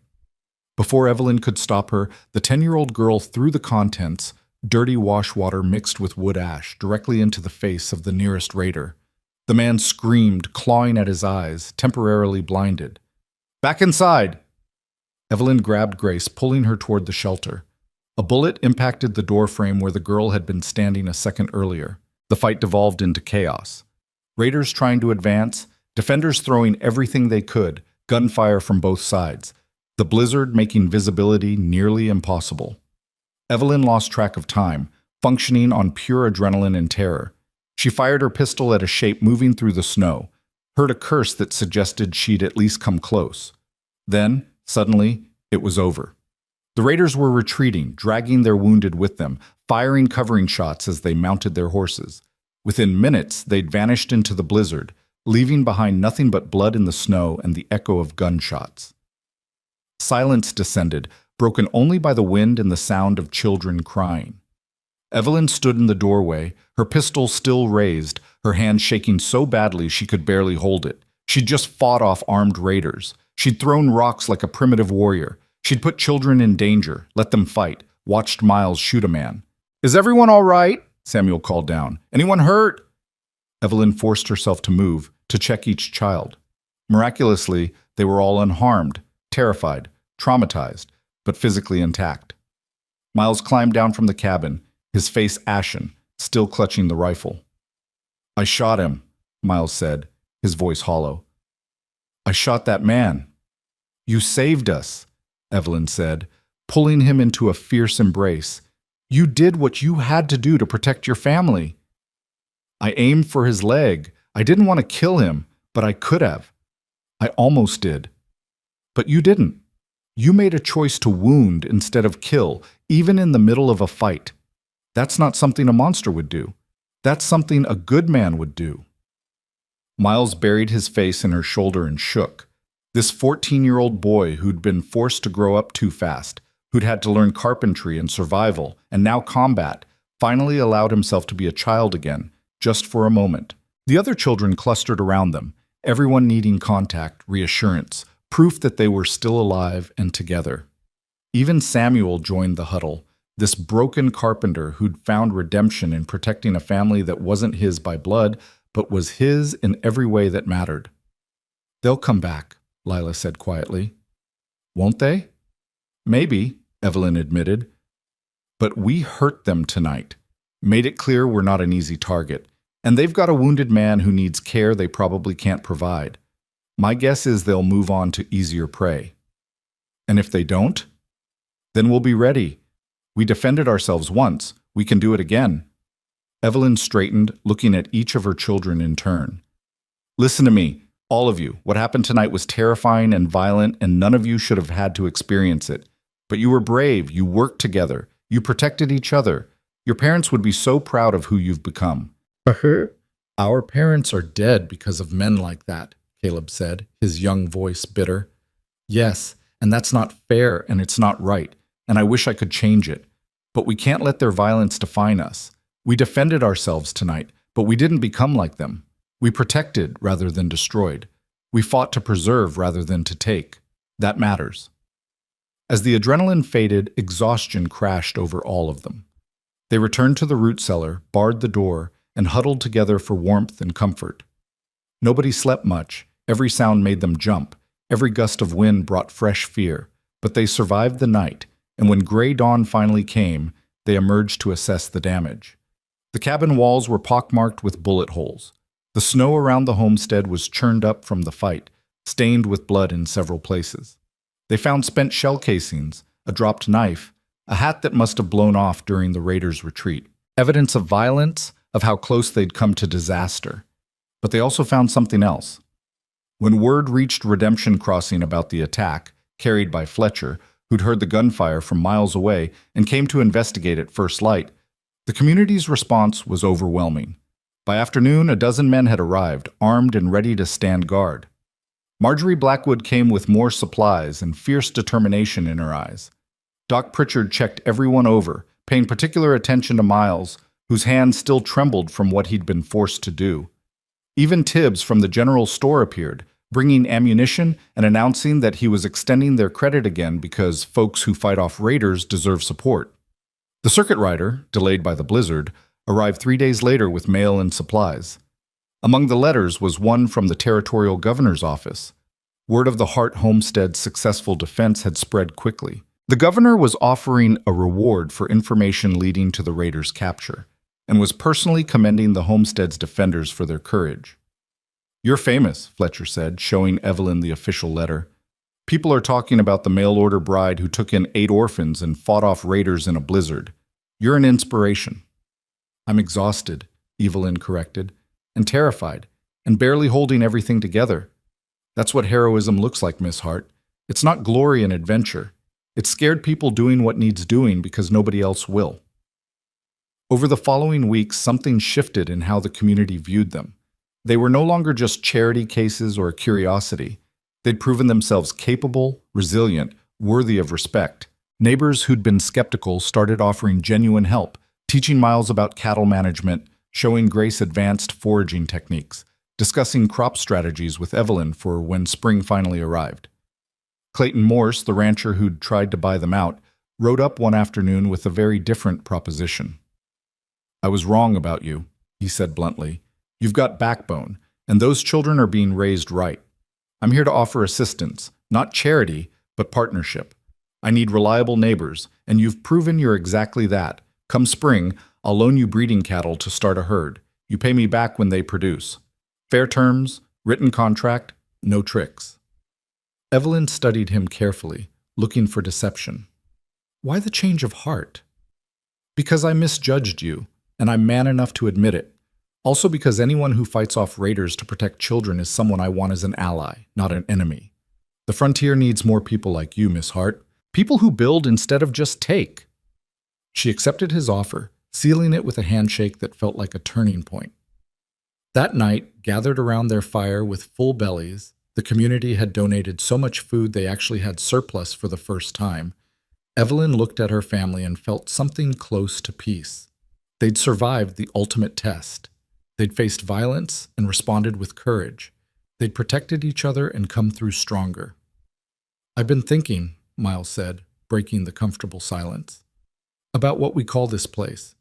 It was just the Hart Homestead before, but it feels like it should have a real name now, something that means what we've built here.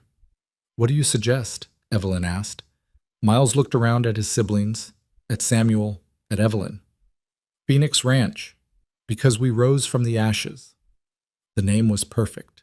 It captured everything about their journey, the destruction they'd started from, the rebirth they'd fought for, the strength they'd found together. Evelyn felt tears pricking her eyes, but they were good tears, the kind that came from gratitude and pride and love. Phoenix Ranch it is, she said, and may we never forget what we survived to build it. Outside, the winter wind still howled, and the snow still fell, and the frontier was still harsh and unforgiving. But inside their shelter, 9 people who'd become a family looked toward a future that suddenly seemed possible. They'd defended their home. Now they could begin to truly build it. Spring came late to the Dakota Territory that year, as if winter was reluctant to release its grip on the land it had held so brutally. But when the thaw finally arrived in mid-March, it came with a violence of its own, ice breaking with sounds like gunfire, creeks swelling to rivers, mud so deep it could swallow a wagon wheel. The prairie transformed from white to brown to green in what seemed like days, and with that transformation came possibility. Phoenix Ranch emerged from winter battered but unbroken. The small cabin Samuel had built stood firm, its bullet-scarred walls a reminder of what they'd survived. The root cellar that had sheltered them through the worst months was cramped and damp, but had done its job. And the 9 people who'd huddled together against the cold had grown into something more than just survivors. They'd become a functioning unit, each person vital to the whole. The first order of business was expansion. They couldn't spend another winter in the root cellar, not if they wanted to maintain their sanity and health. Samuel laid out plans for a proper house, modest but sufficient. 2 rooms that could eventually be expanded to 4, with a stone fireplace, real windows, and a loft for the older children. The cost in materials alone would be substantial, but the community that had rallied around them during the raider attack continued to offer support. "I can donate labor," announced Jensen, the farmer who'd given them the milk cow. 2 days a week until the house is up. My boys can help too. They need to learn proper construction anyway. The blacksmith offered to forge nails and hinges at cost. Marjorie Blackwood organized a sewing circle to make curtains and quilts. Even families Evelyn had never met showed up with contributions. A load of stones for the foundation, seasoned lumber salvaged from a barn destroyed in the winter storms, a cast iron stove that was old but functional. "Why are people being so generous?" Grace asked one evening, watching yet another wagon arrive with supplies. "We can't possibly pay them back." "They're not looking for payment," Evelyn explained. "They're investing in the idea of us. Every homestead that succeeds makes this whole territory stronger. When people see a mail-order bride and 8 orphans, not just surviving but building something lasting, it gives them hope that their own struggles aren't futile." Miles, who'd been sketching house designs with Samuel, looked up. "Pa used to say the frontier rewards people who help each other. That competition has its place, but cooperation is what actually builds civilization." Your father was right. Evelyn studied the design Miles had drawn. It showed surprising skill and attention to detail. "You're good at this." "Samuel's been teaching me, says I have an eye for structure." Miles's expression grew thoughtful. "I've been thinking about the future. After we get the house built, we should plan for a barn. A real barn, big enough for livestock and equipment, and maybe a bunkhouse for hired hands, if we ever grow enough to need them." "You're thinking 5 years ahead when we're still trying to survive this season. That's how you build something that lasts, isn't it? You plan beyond your current crisis. The wisdom in those words, coming from a 14-year-old who'd seen more hardship than most adults, struck Evelyn with fresh force. These children were growing up with a resilience and foresight that formal education could never teach. They understood on a bone-deep level that survival required both addressing immediate needs and planning for a future that might seem impossibly distant. Construction began in earnest as soon as the ground dried enough to dig a proper foundation. Samuel supervised, but increasingly he delegated actual work to Miles and the other older children. Rowan turned out to have a natural talent for masonry. His walls were straight and solid, each stone carefully chosen and placed. Caleb, despite being only 9, could drive nails with remarkable accuracy. Even the youngest children contributed, hauling water and supplies, learning skills that would serve them their entire lives. Lila's education with Doc Pritchard had progressed to the point where she was handling basic cases on her own. When a neighbor's child developed a fever, it was Lila who diagnosed Quincy and prepared the proper treatment. When one of Jensen's farmhands cut his arm badly, Lila cleaned and stitched the wound with steady hands while the man gritted his teeth. "She's got the gift," Doc Pritchard told Evelyn with undisguised pride. "Natural healer's instinct combined with genuine intelligence. In a few more years, she'll be better than I ever was. This territory needs doctors. She could have a real practice, make a good living." "She's 13 years old," Evelyn said, though she felt proud rather than protective, "and already more capable than some physicians I've met with fancy degrees. The frontier doesn't care about age or credentials, it cares about competence. Your girl has it." But it was Grace who brought them their first real income. The 10-year-old had developed her foraging skills to an almost supernatural level, able to find edible and medicinal plants where others saw only weeds. One day she appeared with a basket full of a particular root that Doc Pritchard immediately recognized. "Wild ginseng," he said, examining it with excitement. "Good quality, too. Grace, do you know where there's more of this?" "Yes, sir. A whole patch about 3 miles north, near the creek bend. Wild ginseng sells for premium prices to traders heading to California and China. If you can harvest it sustainably, take some but leave enough to regrow, you could make serious money." Grace looked at Evelyn with barely contained excitement. "Can I? Can we?" They formed a small enterprise. Grace would harvest the ginseng and other valuable plants, Lila would verify they were properly identified and prepare them for sale, and Miles would handle the negotiations with traders.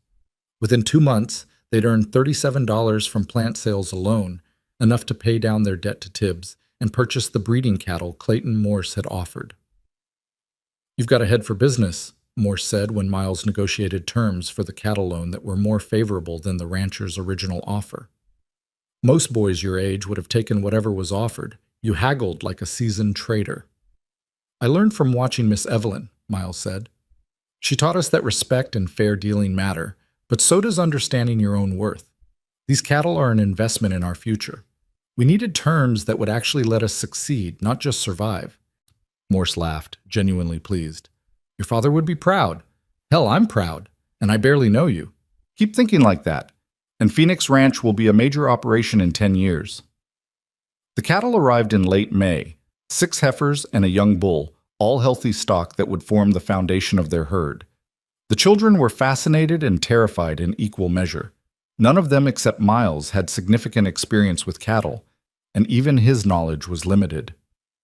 "They're enormous," Emma whispered, staring at the bull from a safe distance. "And potentially dangerous," Samuel warned. "Everyone needs to learn proper handling. No sudden movements, no running, and never get between a mother cow and her calf.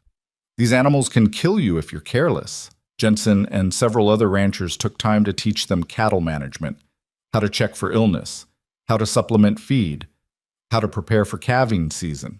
The children absorbed the information with desperate attention, knowing that their future prosperity depended on these animals' survival and reproduction. But livestock brought new challenges. The cattle needed grazing land, which meant fencing. They needed shelter for harsh weather, which meant a barn. They needed water access, which meant improving the creek path and building a proper trough. Each solution created new problems that required resources they barely had. "We're trying to do too much too fast," Evelyn said one night, looking at their accounts. Despite the ginseng income, they were still operating on razor-thin margins. The house construction is using all our labor. The cattle need attention. The garden needs planting. Lila's medical work takes time. We're stretched too thin. So we prioritize, Miles said. He'd started keeping his own set of records, tracking their progress with an organized mind that reminded Evelyn of a seasoned accountant. The house gets finished first. We need proper shelter before next winter. Samuel and I can handle most of that with help from Jensen's crew. The garden is Caleb and Grace's project. They're good at it. Lila continues her medical training because that brings in money and goodwill. Rowan and I will manage the cattle with advice from neighbors. The twins and Thomas help wherever they're needed. And me? Evelyn asked. You're managing everything and everyone, handling the business side, dealing with traders and officials, and teaching the younger children their letters and numbers. You're already doing 3 people's worth of work. It was true, though Evelyn hated admitting how exhausted she felt. Every day brought 100 decisions, 1,000 small crises. But looking around at what they'd built, at children who'd been starving and terrified now thriving with purpose and possibility, the exhaustion seemed worthwhile. The house walls went up through June, and Evelyn watched with something approaching awe as structure emerged from chaos. Samuel had designed it cleverly. The ground floor was 2 rooms, a main living area with the kitchen and a private bedroom for Evelyn. The loft above would sleep all 8 children until they could afford to expand. It wasn't fancy, but it was solid and weatherproof and had real glass windows that let in light without letting in wind. It's beautiful, Lila breathed when they finally moved their belongings from the root cellar to the finished house. I never thought we'd have a real home again. This is just the beginning, Evelyn said. Someday, when you're grown, you'll each have your own homes. But this is where we built the foundation, not just of a house, but of a family. They held a small ceremony that evening, gathering around the new stone fireplace. Each person contributed something to a time capsule they'd bury in the foundation. Miles added a sketch of the house plans. Lila included notes from her medical studies. Grace put in a pressed flower from her ginseng patch. The younger children added drawings and small treasures. Evelyn included the letter Thomas Hart had sent her, the one that had brought her to this territory in the first place. We're dedicating this house, Evelyn said formally, to the memory of Thomas and Mary Hart, who dreamed of building something lasting in this territory. They didn't live to see that dream fulfilled, but their children have. This house stands as testimony that tragedy doesn't have to be the end of the story. That from ashes and grief, something beautiful can grow. Samuel added his own contribution to the time capsule. A carpenter's nail, bent and worn. This was the first nail I ever drove, he said quietly. Back when I was an apprentice, younger than Miles is now. I kept it all these years as a reminder of where I started. Now I'm adding it here as a reminder of where I restarted. This family saved my life when I'd given up on living. This house is proof that second chances are real. They buried the capsule at the base of the fireplace and sealed it with mortar. Someday, perhaps generations in the future, someone would discover it and know that Phoenix Ranch was built by people who refused to surrender to despair.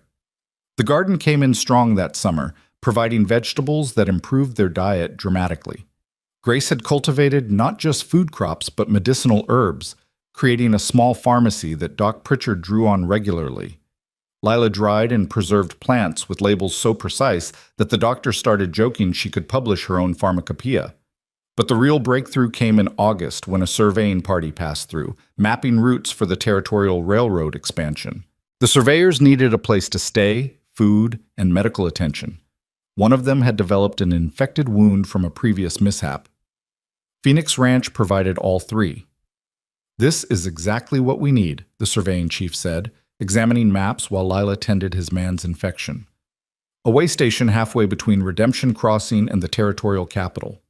Food, shelter, basic medical care. We'd pay well for those services, and so would other travelers once the route is established. How many travelers are we talking about? Evelyn asked. Dozens weekly once the road is improved. Possibly hundreds once the railroad comes through. That's years away. But the preliminary routes run close to here. You'd need to expand your facilities, of course. Proper guest quarters, maybe a dining area, but the location is ideal. Evelyn exchanged glances with Miles. They'd been focused on ranching as their primary income, but a way station could provide steady cash flow that didn't depend on weather or market prices. It would mean more work, more construction, more complexity, but it would also mean security. "We'll need to discuss this as a family," Evelyn said. "But yes, we're interested." That night's family meeting was long and passionate. The children had opinions about everything. The older ones understood the business implications. The younger ones were excited about meeting travelers from distant places. They debated, planned, and dreamed until the lamp oil ran low. "I think we should do it," Lila said finally. "We're already managing multiple projects. A way station would tie them together. We'd provide food from our garden, medical care from my training, shelter from structures we're already building. And it would give all of us skills that translate to future opportunities." "It'll be hard work," Miles warned. "Every traveler is another mouth to feed, another person to accommodate, another potential problem." "Everything we've done has been hard," Rowan pointed out. "We're good at hard." The vote was unanimous. Phoenix Ranch would become a way station, serving travelers and building a reputation for quality service and fair dealing. Construction began immediately on guest quarters, a separate building with 4 small rooms that could accommodate 8 travelers comfortably. Samuel designed it to be expandable, with space to add more rooms as demand increased. Jensen's sons did most of the heavy labor in exchange for reduced rates when they needed medical care or accommodations. The blacksmith's wife, who'd been widowed the previous spring, asked if she could work as a cook in exchange for housing. Her name was Margaret, and she brought skills that transformed their basic meals into something travelers would actually pay premium prices for. "You're building an empire," Fletcher observed, watching construction progress during one of his regular visits. He'd become an unofficial advisor, offering insights based on his decades of frontier experience. "Started with nothing but grit and orphans, and now you're running a multifaceted operation." "We're running a survival strategy that happens to look ambitious," Evelyn corrected. "Every piece supports the others. The ranch provides food for the way station. The way station provides income for expansion. The medical practice brings credibility. The children's various skills make it all possible." "That's what an empire is, Miss Hart. Vision plus execution. Your Thomas would be amazed." Evelyn thought about that often. What Thomas Hart would make of what his mail-order bride had built using his children and his land. Would he approve of how she'd taken his dream of a simple ranch and expanded it into something more complex? Would he understand that survival had demanded innovation, that protecting his children had required building something that could sustain them not just for one season, but for a lifetime? She liked to think he would approve. The letters he'd written had spoken of building something lasting, creating opportunity, contributing to the territory's growth. Phoenix Ranch was doing exactly that, just on a larger scale than anyone had anticipated. The first official guests arrived in September, a family heading west, exhausted from weeks of travel. They stayed 3 days while their wagon wheel was repaired by the blacksmith, and during that time they marveled at what they found. "You've built something remarkable here," the father said, paying his bill with obvious reluctance to leave. "Our children actually smiled for the first time in weeks. Your Miss Lila fixed my wife's chronic headache. The food was better than we've eaten since leaving St. Louis. If we weren't committed to Oregon, I'd ask about homesteading nearby." Word spread quickly. Travelers began planning their routes specifically to include a stop at Phoenix Ranch. Some came for the food, others for medical care. Many simply because they'd heard about the mail-order bride and her 8 orphans who'd built something impossible. The ranch became known as a place where hard work was rewarded, where strangers were treated fairly, where the harsh frontier could feel almost civilized. The income from the way station exceeded their projections. By October, they'd paid off their entire debt to Tibbs and had money in reserve for the first time. Evelyn opened an account at the Territorial Bank, depositing funds that felt almost imaginary. Just 2 years ago, she'd had $14 to her name, and now they had nearly $200 saved. "We're actually going to make it," Miles said, reviewing their accounts one evening. He was 15 now, taller and more serious, with the bearing of someone who'd earned his confidence through experience. "Not just survive, actually prosper." "We are," Evelyn agreed, "but we can't get complacent. Bad luck can destroy months of progress. We need to keep building reserves, keep improving, keep planning ahead." Always thinking 3 moves ahead, Miles said with a slight smile. You taught us that. Christmas that year was different from the previous one they'd spent huddled in a root cellar, rationing food and wondering if they'd survive winter. This year, they had a real house, warm and secure. They had enough food to actually celebrate rather than simply endure. They had travelers staying at the way station who shared stories from distant places. They had a future that seemed possible rather than desperately unlikely. Evelyn gave each child a small gift, practical items like good knives, quality boots, books, but also something personal that recognized their individual growth. For Miles, a surveying compass, acknowledging his skills in planning and navigation. For Lila, a proper medical bag with instruments Doc Pritchard had helped her select. For Grace, a leather-bound journal for recording her plant discoveries. Each gift was chosen to say, I see who you're becoming, and I'm proud. The children had pooled their money to buy Evelyn a gift in return, a beautiful shawl woven by a traveling craftsman, dyed in rich colors that reminded her of autumn prairie grass. But more valuable than the shawl was the card they'd all signed with a message written in Miles's careful hand. To Miss Evelyn, who showed us that family isn't just blood. It's choice, courage, and commitment. Thank you for choosing us. Evelyn read those words and wept, overcome by how far they'd all come. From strangers meeting in a collapsed root cellar to a family that chose each other daily. From poverty and desperation to security and possibility. From trauma and grief to healing and hope. I didn't save you, Evelyn said, looking at each child through her tears. We saved each other. Every one of you contributed to our survival. Every one of you made this possible. I'm honored to be your family. The winter that followed was mild by Dakota standards, and Phoenix Ranch weathered it with relative ease. They had plenty of fuel, ample food, secure shelter, and most importantly, the confidence of people who'd survived worse. When spring arrived, bringing with it new travelers and new opportunities, they were ready to build further. Doc Pritchard announced his semi-retirement, officially naming Lila as his successor. At 14, she became one of the youngest practicing medical professionals in the territory, though she refused to call herself a doctor without proper credentials. I'm a healer, she said firmly, learning from experience and study. Maybe someday I'll have official certification, but for now, I know what I know, and that's enough to help people. Her reputation grew quickly. Travelers came specifically for her care, spreading word of the young healer at Phoenix Ranch who combined book learning with practical wisdom. She treated everything from minor injuries to difficult pregnancies, always knowing when to handle cases herself and when to seek advice from other physicians passing through. The way station expanded to 10 rooms that spring, with Samuel and Miles designing efficient layouts that maximize space without sacrificing comfort. Margaret, the cook, took on an apprentice, a young woman from town whose family had fallen on hard times. The ranch now employed 4 people beyond the family itself, providing jobs in a territory where opportunity was scarce. Clayton Morse became a regular visitor, discussing ranching strategies with Miles and occasionally sharing meals with the family. His wife had died years earlier, and he'd become something of a lonely figure despite his success. Evelyn suspected he was drawn to Phoenix Ranch not just for business reasons, but because it represented the family and community he'd lost. You've done something special here, he told Evelyn one evening, the two of them sitting on the porch while children's laughter drifted from inside.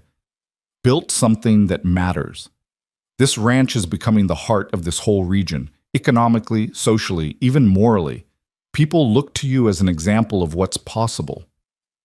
I just did what needed doing, Evelyn said. That's leadership, Miss Hart, seeing what needs doing and doing it, regardless of how impossible it seems. The frontier needs more of that. He paused, seeming to choose his words carefully. I wonder if you've considered expanding your influence beyond just the ranch. What do you mean? There's talk of incorporation, turning Redemption Crossing into an official town with a charter, elected officials, the whole structure. They're going to need people with vision and competence. You should run for town council. Evelyn laughed, startled. I'm a mail-order bride who's only been here 2 years. You're a business owner who built a successful operation from nothing, who contributed to regional security, who employs local people and serves the community. Your perspective matters, probably more than some rancher who's been here 20 years but never looked beyond his own fence line. The idea was absurd and intriguing in equal measure. Evelyn had never imagined herself in civic leadership, had never thought her voice would carry weight in official matters. But looking at what she'd built at Phoenix Ranch, at the children she'd raised and the opportunities she'd created, maybe it wasn't so absurd after all. "I'll think about it," she said. That night, she shared Morse's suggestion with the family during their evening meeting. The responses ranged from excitement to concern, but Miles summarized the consensus best. "You taught us to think bigger than just survival. This is you following your own advice. If you run, we'll support you completely." Spring turned to summer, and Phoenix Ranch continued to grow. Their cattle herd had doubled through successful breeding. The garden had expanded to include cash crops they sold to travelers and local merchants. The way station was booked solid most nights. Lila's medical practice was thriving. Grace's plant harvest had become so profitable they'd hired a local boy to help with collection and processing. They'd built something impossible, a family from strangers, prosperity from ashes, hope from tragedy. And the story wasn't finished. It was still being written, day by day, choice by choice, with courage and determination and love. Evelyn stood on the porch one evening, watching the sun set over prairie grass that rippled like golden waves. She thought about the terrified woman who'd stepped off a train 2 years ago expecting to meet a husband, finding instead a burned homestead and 8 starving children. That woman couldn't have imagined building what now stretched before her: structures, livestock, thriving children, community respect, genuine prosperity. But she'd done it. They'd done it.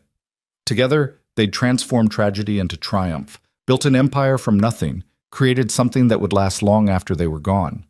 Phoenix Ranch had risen from the ashes, and it was still rising. 5 years can transform a landscape, but it can utterly remake lives. By the spring of 1888, Phoenix Ranch had become something beyond what even Evelyn's most optimistic dreams could have conjured. What had begun as a desperate gamble in a collapsed root cellar had evolved into a sprawling operation that served as the economic and social hub for 50 miles in every direction. The ranch itself now encompassed not just the original homestead, but 3 adjacent properties they'd purchased as neighboring families moved on or sold out. The cattle herd numbered over 200 head, making them one of the larger operations in the territory.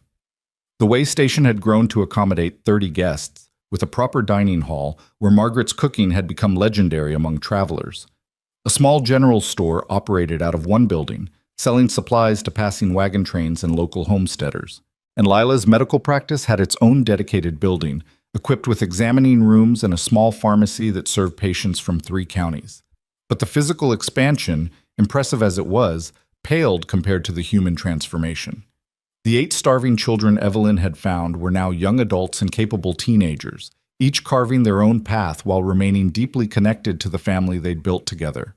Miles, at 19, had grown into a man who commanded respect without demanding it. He managed the ranch operations with a combination of his father's practical wisdom and skills he'd learned from every mentor who'd passed through Phoenix Ranch. He'd officially filed his own adjacent homestead claim the previous year, building a modest house on it with plans to marry Clara Jensen, the daughter of their first neighbor benefactor, come autumn. But he still spent most days at Phoenix Ranch, working alongside his siblings, because some bonds transcended property lines and legal documents. "I've been thinking about water rights," Miles said one morning, spreading maps across the dining table where the family gathered for important discussions.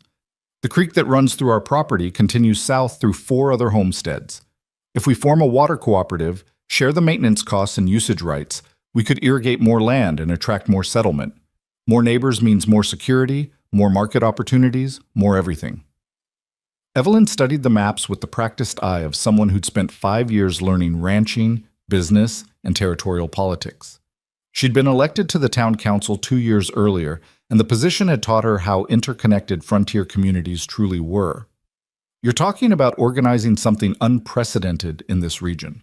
Most ranchers guard their water rights jealously." "Most ranchers think short-term," Miles countered. "But Pa taught me to think about what builds lasting value. A cooperative benefits everyone if it's structured fairly. And if anyone can convince skeptical ranchers to work together, it's you and Clayton Morse."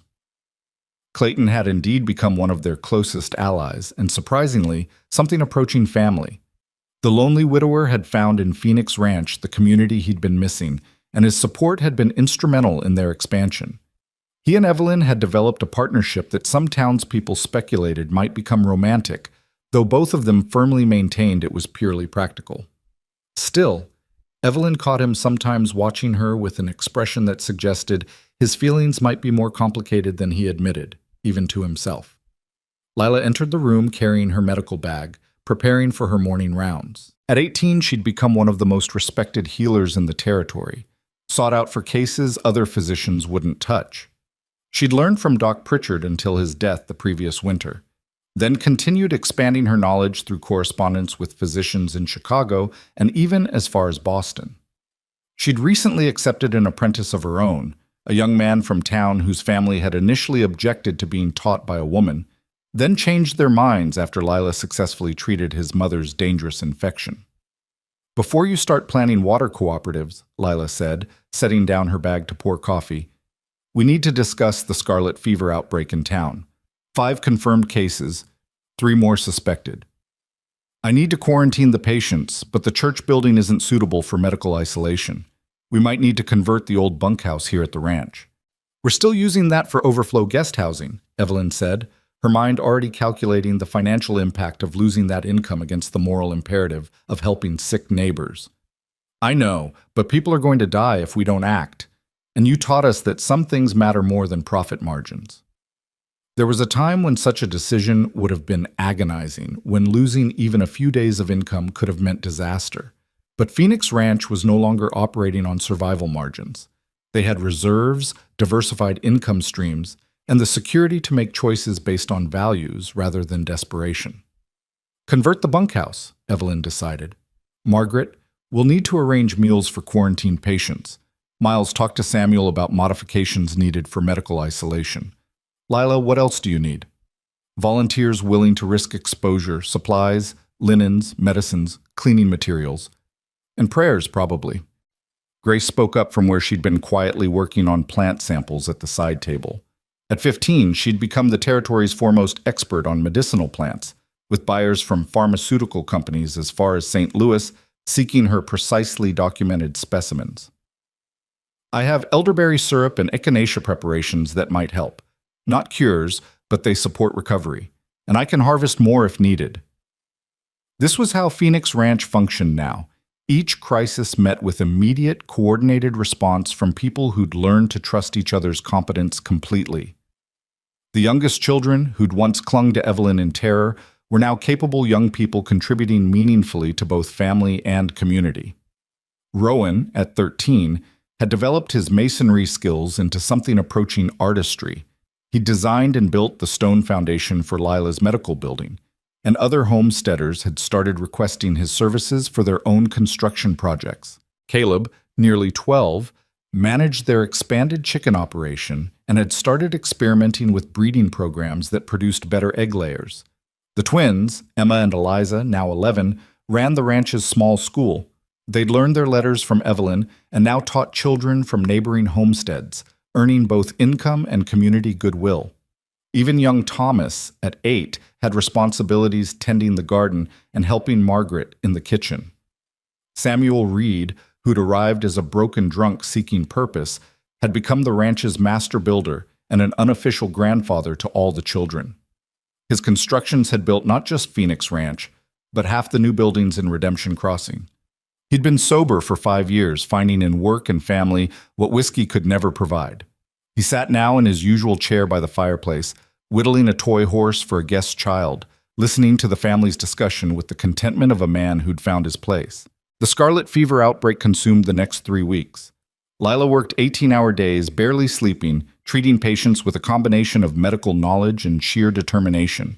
Grace's herbal preparations proved remarkably effective at supporting recovery.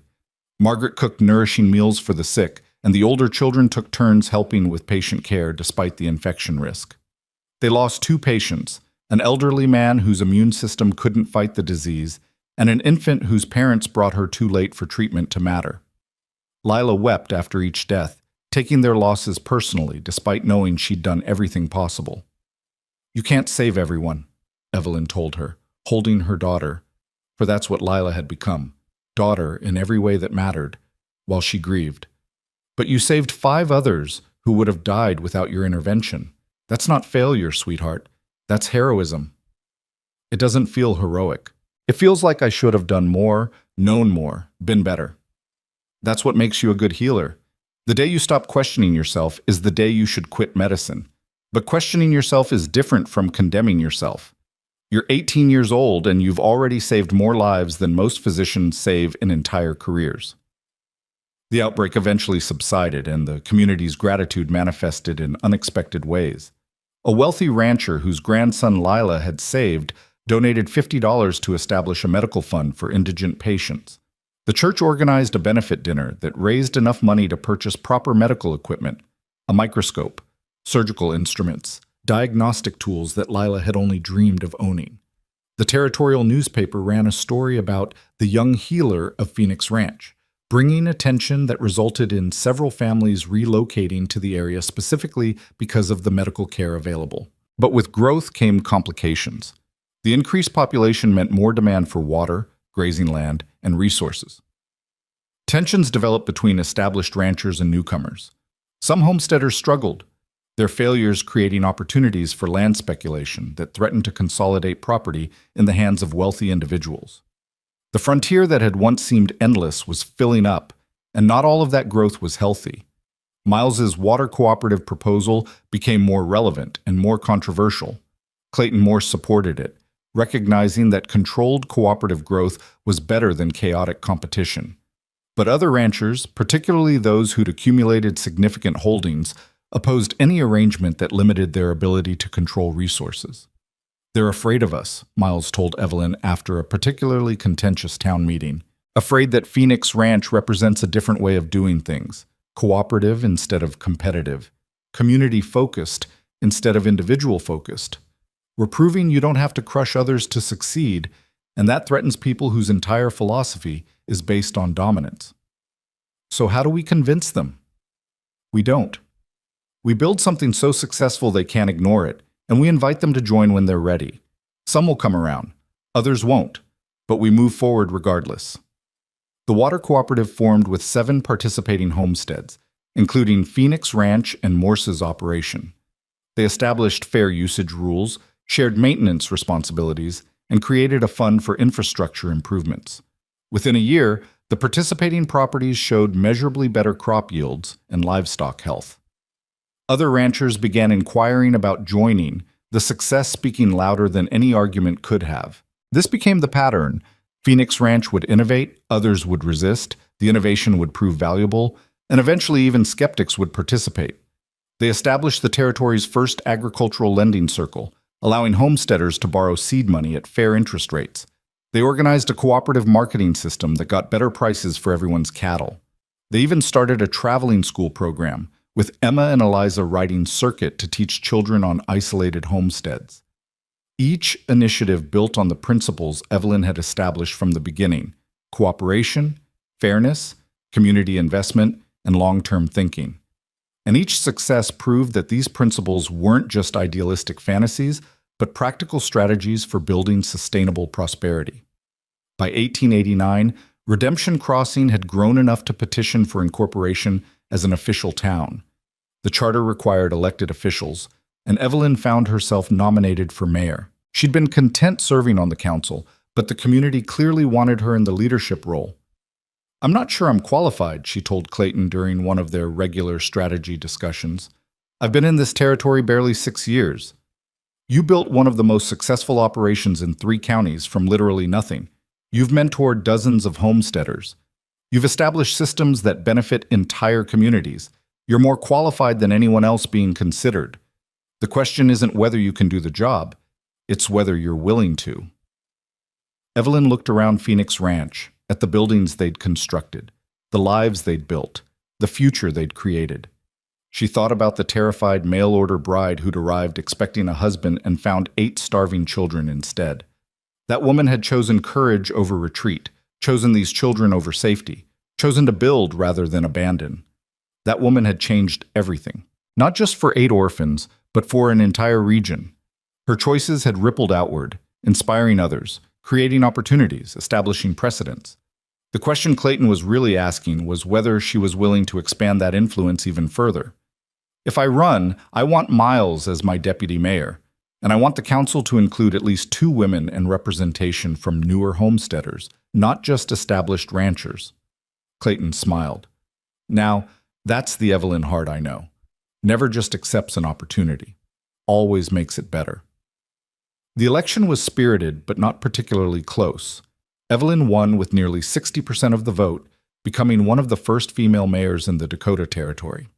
Her inaugural address focused on the themes that had defined Phoenix Ranch: cooperation, sustainable growth, opportunity for all, and the belief that a community's strength came from lifting everyone up rather than sorting people into winners and losers. 6 years ago, she said to the assembled townspeople, I arrived here with nothing but determination and $14. I found 8 children who'd lost everything. Together, we built something that seemed impossible. But it wasn't just us. It was neighbors who donated supplies, mentors who shared knowledge, community members who invested in our success. Phoenix Ranch didn't succeed because we were special. It succeeded because we recognized that we needed each other, and we acted on that recognition. That's the philosophy I bring to this office, that all of us together can accomplish what none of us could achieve alone. The children, her children, she thought of them now without qualification, stood in the front row, pride evident on every face. Miles, who'd become her right hand in both ranch and political matters. Lila, whose medical practice was saving lives daily. Grace, whose botanical expertise was bringing in revenue and reputation. Rowan, Caleb, Emma, Eliza, and young Thomas, each pursuing their own paths while remaining part of the family that had saved them all. Samuel stood with them, tears in his weathered eyes. The broken drunk transformed into a master craftsman and beloved grandfather figure. Margaret was there too, the widowed cook who'd become family, her contributions to their success immeasurable. And Clayton Moore stood slightly apart, watching with an expression that mixed pride, affection, and something deeper he'd never quite voiced. He caught Evelyn's eye and nodded, a gesture of respect between equals who'd built something meaningful together. After the ceremony, as people celebrated with food and music, Evelyn found a quiet moment on the edge of the gathering. She looked out over the town that had grown around Phoenix Ranch, at the buildings and businesses and homes that represented hundreds of lives intersecting and supporting each other. She thought about the trail that had led here, from Boston poverty to mail-order bride to accidental mother to rancher to mayor. Each impossible step had led to the next. Each crisis had built capabilities she'd needed for the next challenge. Thinking deep thoughts? Miles asked, joining her. At 20 now, he stood taller than her, solid and capable, but his voice still carried the echo of the 14-year-old boy who'd first challenged her in that ruined cellar. Just reflecting on how strange life is. I came here planning to marry your father, expecting a simple ranch life. Instead, I got you and your siblings, a complex business operation, and now political office. Nothing turned out as planned. Would you change it if you could? Evelyn considered the question seriously. Would she choose the security of the marriage she'd expected over the chaos and challenge of what she'd actually experienced? Would she trade the terror and exhaustion and constant struggle for something easier? No, she said finally, not a single thing. Every hardship taught us something. Every crisis made us stronger. Every impossible situation proved to be possible after all. I wouldn't change any of it. Pa would be proud of you, of all of us, but especially you. Miles's voice caught slightly. Sometimes I barely remember him. I was so young, and so much has happened, but I remember him saying that the measure of a person wasn't what they inherited, but what they built. You built something extraordinary, Miss Evelyn. You took 8 broken children and a burned homestead and created a legacy. We built it together. I was just stubborn enough to try. Stubborn enough to succeed. There's a difference. They stood in comfortable silence, watching their family, biological and chosen, celebrate this latest milestone. Lila was demonstrating proper bandaging techniques to fascinated children. Grace was explaining plant identification to a group of farmers. The younger children were playing games with other townspeople's kids, their laughter carrying on the evening breeze. Samuel was telling construction stories to aspiring builders. Margaret was organizing the food distribution with practiced efficiency. This was the legacy Evelyn had built, not just a successful ranch or a political career, but a family that functioned as a model for how people could support each other, a community that proved cooperation worked better than competition, a demonstration that tragedy didn't have to define your future. The years continued to unfold, each bringing its own challenges and triumphs. The railroad finally reached the territory in 1891, and Phoenix Ranch's way station became an official stop, bringing even more business. Miles married Clara Jensen in a ceremony that brought together homesteaders from 5 counties. Lila was formally certified as a physician after examination by a board of territorial doctors, making her one of the youngest and first female certified physicians in Dakota. Grace published the region's first comprehensive guide to medicinal plants, a book that would be used by healers for generations. The younger children grew into their own remarkable paths. Rowan established a successful construction company. Caleb developed his poultry operation into a regional supplier. Emma and Eliza opened a proper school in town, expanding beyond basic literacy to offer comprehensive education. Thomas, showing an aptitude for numbers, began training as an accountant, managing finances not just for Phoenix Ranch, but for other businesses. Samuel lived to see all this growth, passing peacefully in his sleep at age 67, surrounded by the family he'd helped build. They buried him on Phoenix Ranch land, in a spot overlooking the valley where he'd done his finest work. Clayton Morse finally admitted his feelings to Evelyn in 1892, proposing marriage with awkward sincerity. She'd grown fond of him over the years, respected him deeply, and appreciated his companionship. But marriage felt like something belonging to a different version of herself, the mail-order bride who'd expected traditional domestic life. She'd built something different, something that didn't fit conventional categories. "I love you," she told him honestly. "But as a dear friend and partner, I don't need a husband to complete my life, Clayton. I need friends, family, purpose, and work that matters. You've been part of all that. Isn't that more valuable than trying to force our relationship into a traditional shape that doesn't quite fit?" He accepted her answer with grace, and their friendship continued, deeper for the honesty between them. Some relationships, Evelyn had learned, didn't need legal or romantic definition to be meaningful. By 1895, 12 years after her arrival, Phoenix Ranch had become the stuff of regional legend. People told stories about the mail-order bride and 8 orphans who'd built an empire from ashes, though the details often grew fantastical in the retelling. But the core truth remained. A woman with nothing but determination and a group of children with nothing but each other had created something remarkable. Evelyn stood on the porch of the main house one summer evening, watching the sun set over land she'd fought to claim and keep. She was 40 years old, no longer the terrified young woman who'd stepped off that train. Her hands were calloused from work, her face weathered by prairie sun, her hair showing streaks of gray. But she stood with the confidence of someone who'd earned every victory and learned from every failure. The 8 children she'd found starving in a collapsed root cellar were now accomplished adults, each carrying forward the lessons they'd learned together. They'd built businesses, raised families, served their communities, and most importantly, they'd paid forward the kindness they'd received. When new homesteaders arrived desperate and struggling, Phoenix Ranch offered the same support Evelyn had once received: supplies on credit, mentorship, community. "You changed the world," Miles told her during a visit, his own children playing in the yard where he'd once worked alongside Samuel to build their first cabin. "Not just our world, but hundreds of people's worlds.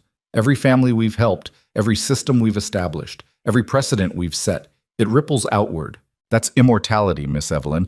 Not living forever, but creating things that outlast you." Evelyn thought about legacy often now. What would remain after she was gone? Phoenix Ranch would continue. Miles and his siblings would ensure that. The systems they'd established would persist.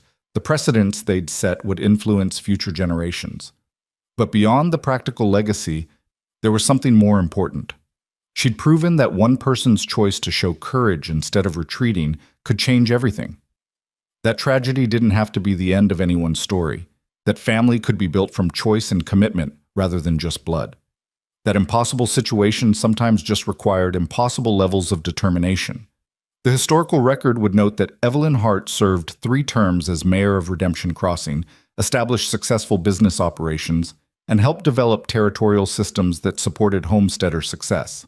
Future historians would study Phoenix Ranch as a model of frontier cooperation and sustainable growth. But Evelyn knew the real story was simpler and more profound. She'd found 8 children who needed her, and she'd needed them just as much. Together, they'd refused to accept that their circumstances defined their possibilities. They'd built a family, a home, a legacy, not because they were special or uniquely talented, but because they'd chosen courage daily, even when courage seemed impossible.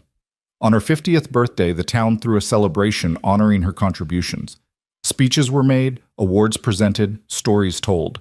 But the moment that mattered most came quietly, when all 8 of her children, no longer children but adults with their own families and achievements, gathered around her.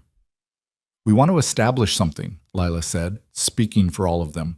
"A foundation in your name, to help desperate people the way you helped us, to prove that your example of courage and compassion can be repeated, can be taught, can change other lives the way you changed ours."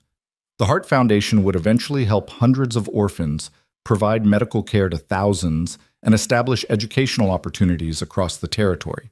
But on that evening, what mattered was the love evident in 8 pairs of eyes looking at the woman who'd chosen them when everyone else had turned away.